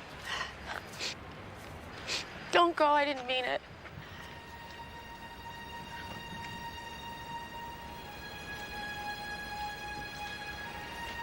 Were you and Renee in love? I guess so. He said he was. I I was beginning to. You didn't tell anybody. Mark, I wanted to be sure. I have CJ to think of, and now Dion. I can't just go out there and do whatever. And if I'm unsure, then it's unfair to the children. And now those awful photographs. You didn't. No, of course not. Mark, all those women, I had no idea. I feel so foolish.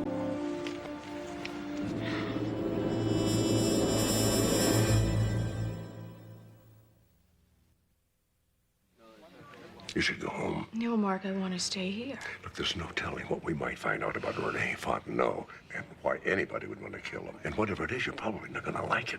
Mark, I've already seen the worst. Besides, we still have the promos to do, and there's something I... Honey, you're emotionally involved. And you should go home. I'm sorry. I'll take you to your car. Mark. 17 women, all posing with big grins and not much else. How did he get away with this? Renee was irresistible. Women would do whatever he asked. I don't know a single guy that could get away with this. What did he have? I can't describe it, Lieutenant. There's no formula. Women know it when they see it. It's like every woman he met had PMS, and Renee was chocolate. He conned all these women. It wasn't a con. It was our pleasure, Detective. Believe me. What I find hard to believe is that none of you were jealous. I suppose I was. At least a little bit. I envied Camille. Obviously, they could be together whenever they wanted. We had to hide. I hated it, sneaking in and out of his trailer like some cat burglar in heat. Camille told us that she broke up with Renee in his trailer, not on stage. You were there, weren't you? In the bathroom. You can't tell Keith about this. He doesn't know. Why would your producer care if you and Renee were romancing each other? He's... well, you know, he's my husband.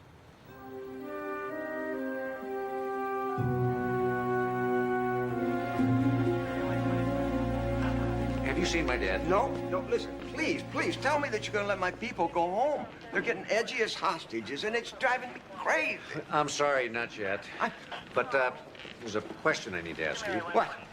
It may not be easy to answer. Oh, no, Detective, I am a producer. There are no hard questions. Except maybe, why are your ratings going down? Okay. Did you know your wife had an affair with Renee? Well, I knew this would come out. Yeah, I knew that. Yeah. I think every woman that Renee ever met, he slept with. But, oh, God. Now, you don't think I had anything to do with this death? Jealousy is a pretty powerful motive for murder. Unless you're saying you just didn't care. You care? Of course I cared. You know, I care like you care when a thunderstorm rains out your golf game. You really wish it hadn't happened, but there's nothing you can do about that. Your wife is hardly a golf game. And Renee wasn't rain. Detective, I am a limited man. I have two things in my life that I enjoy. My beautiful and accomplished wife and my oldest friend, Renee. Now, if I'd have lost my temper about their having had an affair, then I would have lost them both. And how would that have served my life better?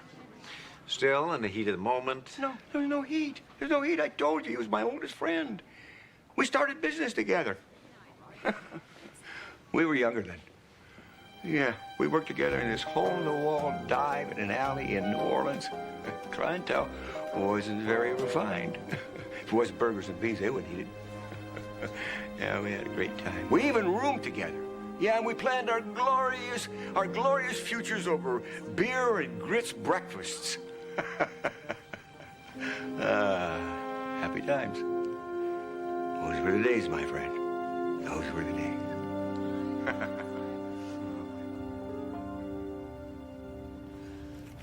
Well, Renee's dead. And I want you to find his killer, but that doesn't give you the right to expose my private life. We're not exposing anything, Miss Carmichael. We're investigating the murder. Anything you say will be between us. Okay, yes, I had an affair with Renee. Well, several of them, actually. It was sort of off and on. Renee wasn't really a steady Eddie. You kept this affair a secret. Well, absolutely. Now, all this happened before Camille and Renee were married. And then, again, a little after they were separated. But still, if she knew, she would probably throw the hissy fit of all time. And you were afraid she'd be so mad that she might do something stupid, like kill you or Renee. Oh, no. She's my sister. I didn't want to hurt her. I was an idiot. For being with Renee or for letting him take your picture? Oh, no, nobody ever regretted being with Renee, ever. No matter how it ended. So I suppose this officially makes me a suspect, huh? No more or less than anybody else in this album. You know, your sister said that you and she went to school with Renee. Ah, yes. So where did that French accent come from? Pretension. See, to begin with, his name was not Rene Fontenot. No, it was Don Eddie Wolfstein, and he is from Memphis, not New Orleans.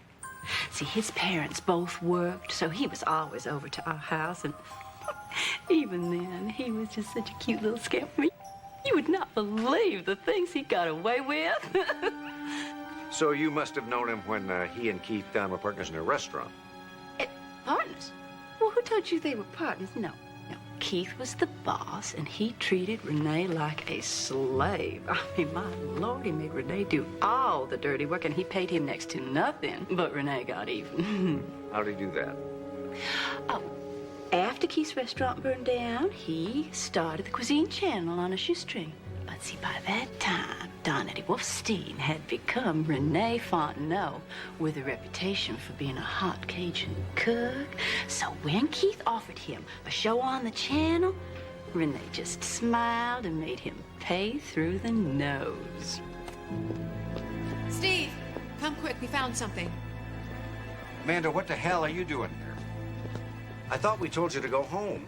You did, but then I remembered something that might be a clue. And Mark asked me, well, what is it? And I said, I'm not going to tell you unless you let me stay and help find Renee's killer. Look, all right, I get the picture. Everybody, you can go back in the stage and just let us handle this. We're all involved in this. Well, that's right. I have a right to know. So if you've discovered something, we all ought to know what it is. Well, I wasn't expecting a crowd. Oh, you sure got one. Everybody, just wait out here.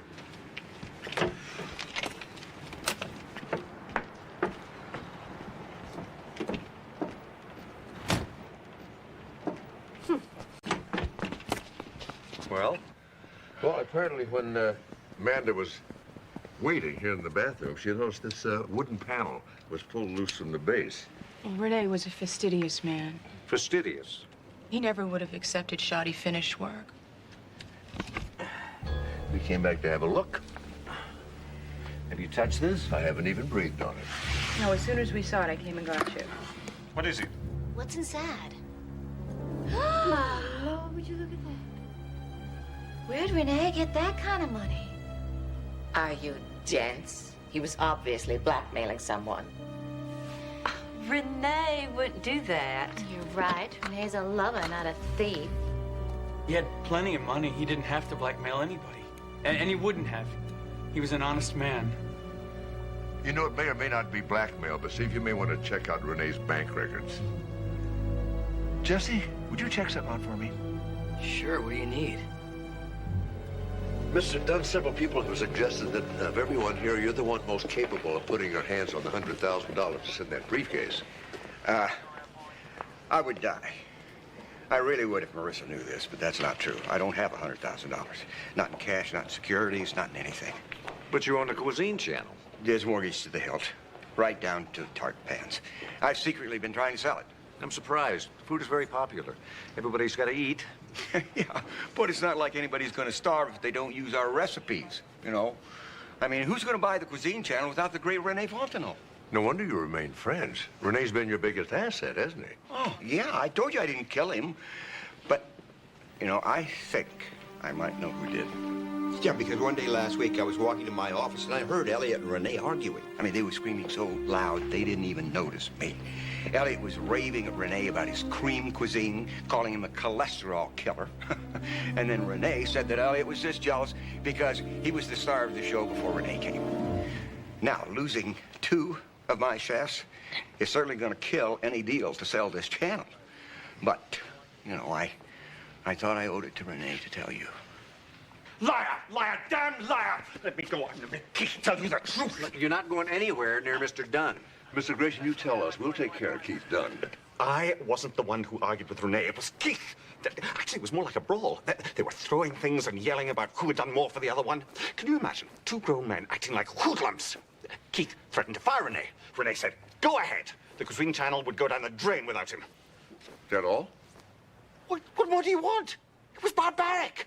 Of course, I would expect that sort of behavior from them. Keith, in particular, is quite the insensitive boor. Do you know what he did to me today? No, but I expect you'll tell us. Not 2 hours ago, he gave me an expensive gift. That would certainly frost me. Pate, cheese, red wine. I would rather eat nails and he knows it.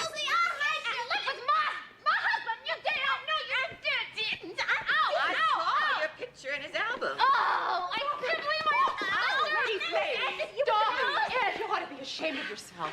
Renee is dead, and all you can do is bicker about who had him last. She slept with my husband. Well, he wasn't your husband at the time. It doesn't matter. What matters is Renee is dead, and someone here killed him. Lieutenant Sloan here. In case you haven't figured it out, darlings, she's another member of the club. I beg your pardon. Sure. I'm not a member of any club. Are you saying you didn't have an affair with Renee? Got it. Well, I might have. Oh, probably would have, but it wasn't just a, Oh, well, it wasn't for any of us either, honey. That was just Renee. All right, thanks. The coroner finished the autopsy. You were right. Fontenot died of anaphylactic shock. Iodine. Where did it come from? Well, they analyzed all the ingredients he used and found it in his shaker of spices. Renee's famous magique was full of iodine. Now, who handed the magique to Renee? I did.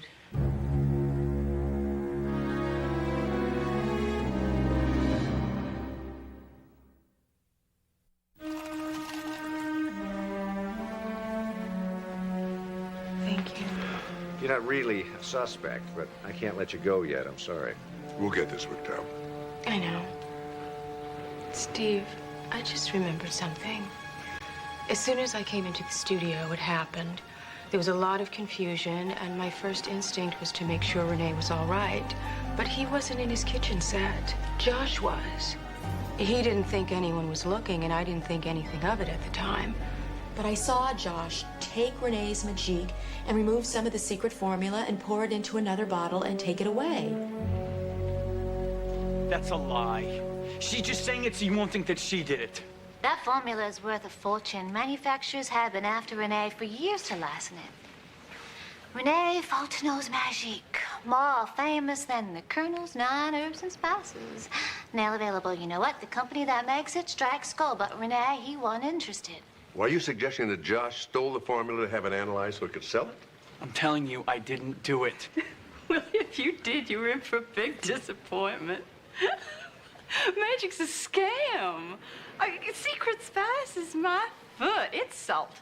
Kosher salt, sea salt, table salt, every other kind of salt, and all of it colored with vegetable dye to look exotic.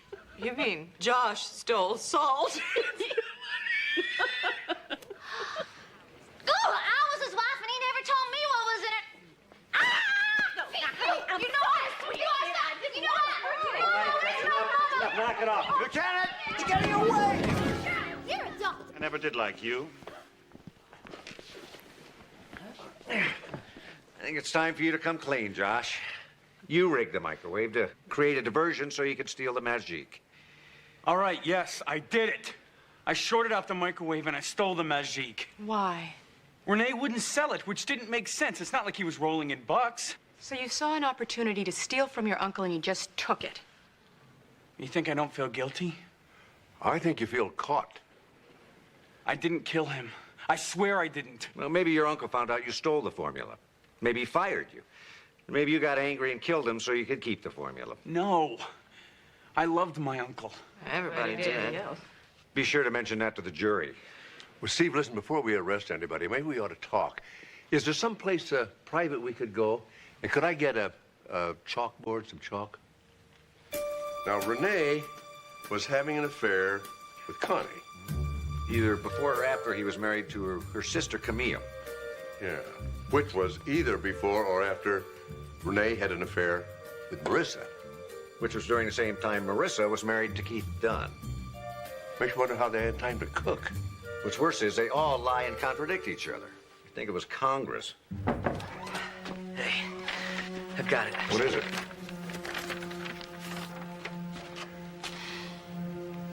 Yeah, I think I know what happened. Can everyone gather around? It's important. I'm losing money every minute I stand here. Can't you ever think of anyone but yourself? Why would I? Is anybody else thinking about me? You know, if we could just focus here for a second, I think Dr. Sloan wants to say something. Thank you, Jesse. Let's start by talking about lies. Now, each one of you told a lie. Yes, you did. With one thing in common. You all lied about your personal lives. One exception, Keith Dunn lied about his business. That got me curious. So I asked my colleague, Dr. Travis, to do a little research. Keith, you said that your restaurant was doing well, but the truth is that neighborhood had changed a lot, and your business was declining, seriously. And on top of that, you weren't the sole owner. You were up to your neck in debt to some investors who wanted their money back. Where is this leading, Dr. Sloan? To the mysterious fire that burned your restaurant down. It was terrible. It was devastating. Oh, I doubt that. You collected that insurance money and left town. Your investors didn't get a dime. And you put every nickel of it into the cuisine channel. That little fire made you a fortune, didn't it, Keith? If you're insinuating that I had anything to do with that fire... I'm not insinuating. I know you did. The authorities investigated that fire, and there was no evidence that it was anything but an accident. But someone knew, didn't they? Dr. Sloan, are you implying that Renee was blackmailing Keith? Well, the money was in Renee's trailer. It's a pretty obvious assumption, you know. Renee would never do that. He's just not the type. Yeah, I thought that too. So I had Steve do a little checking for me. There were no bank deposits to suggest that Renee had any source of income outside of his job. Well, I told you. And then I realized that there was somebody else who had access to Renee's trailer. Josh, you pretty much came and went as you pleased, didn't you? I wasn't blackmailing anybody. Well, the money was in the trailer, and you had access to the trailer. And if Renee wasn't blackmailing anybody... No, it's true. He was. He was blackmailing me. Been blackmailing me for the last 6 months. Keith, shut up. No, I won't. He said Renee sent him. Josh said that Renee wanted everything handled through Josh. He said it was Renee. You lied. It was you. Well, Renee made me do it. He said he'd fire me if I didn't. Oh, wouldn't you know it? It's all the dead guy's fault. It's true. Okay, Josh, let's say that Renee was the brains behind the organization. You were just a dupe. After Renee died, why didn't you tell us about the blackmail? Well, I thought maybe... You thought maybe you'd take the money. Yeah, I can understand that. But then after we found the money and you couldn't have it, why didn't you tell us then? I told you Josh was the blackmailer. Renee found out. Josh killed him. No. Yeah, I thought so, too. But then I remember something that Amanda said. Just minutes before Renee died, he was praising Josh and hoping that Connie and Camille wouldn't hire him away. That's true. So you were the one in the bathroom this time? Oh, well, that's no big deal. I mean, so what? I mean, Renee just didn't want to expose Josh yet. Possibly. But then there's still the matter of the gift basket. What gift basket? A gift basket that Keith took to Elliot's trailer. It was expensive, wasn't it, Elliot? If you like that sort of thing. Which you didn't. It was full of cheese and pate and red wine, foods that Elliot thinks are poison and would never eat. Never. Yeah.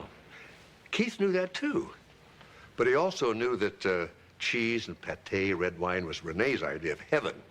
I saw several bottles of that same expensive Bordeaux in his trailer. You saying the basket was intended for Renee? Well, that's ridiculous. If Renee was blackmailing me, why would I bring him a gift basket? Oh, you weren't. The basket was just an excuse in case somebody saw you going in there. Because you knew after Renee died, we'd all be in there searching that trailer. You wanted to get your money back before anybody found it. Unfortunately for you, after the fire, all the trailers were moved to let the fire trucks in. They were all put back, but not in the same place. You went into Elliot's trailer, thinking it was Renee's. I knew it. I knew you didn't care about me. You're going to replace me with those Japanese Ginzu chefs, hmm? As soon as I can.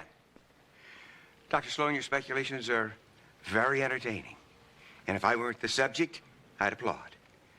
But you can't prove any of it.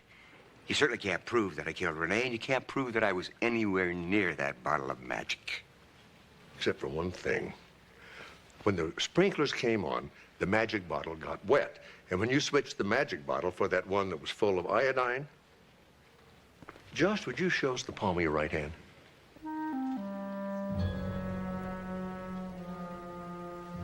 Renee hand-colored all his own labels.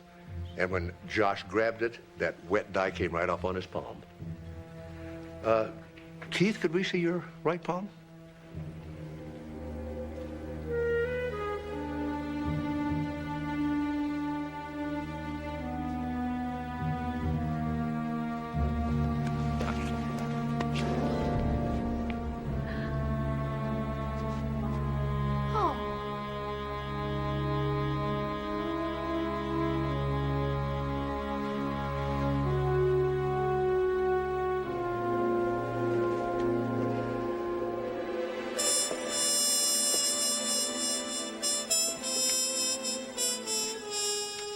He was a scoundrel, but he was worth every minute you spent with him.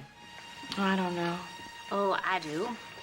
When you were with Renee, everything went from black and white to glorious technicolor. Yeah, I can't think of one way my life was made better by just knowing him. But he lied to you. He lied to all of you. Oh. Well, I wouldn't say he lied. He just didn't tell each of us everything we wanted to know. But he did tell us what we need to hear. Oh. He said he loved you, honey? He did. Oh, and one for you. Okay. A toast to Renee Fontenot, one of a kind. To Renee. To Renee. To Renee.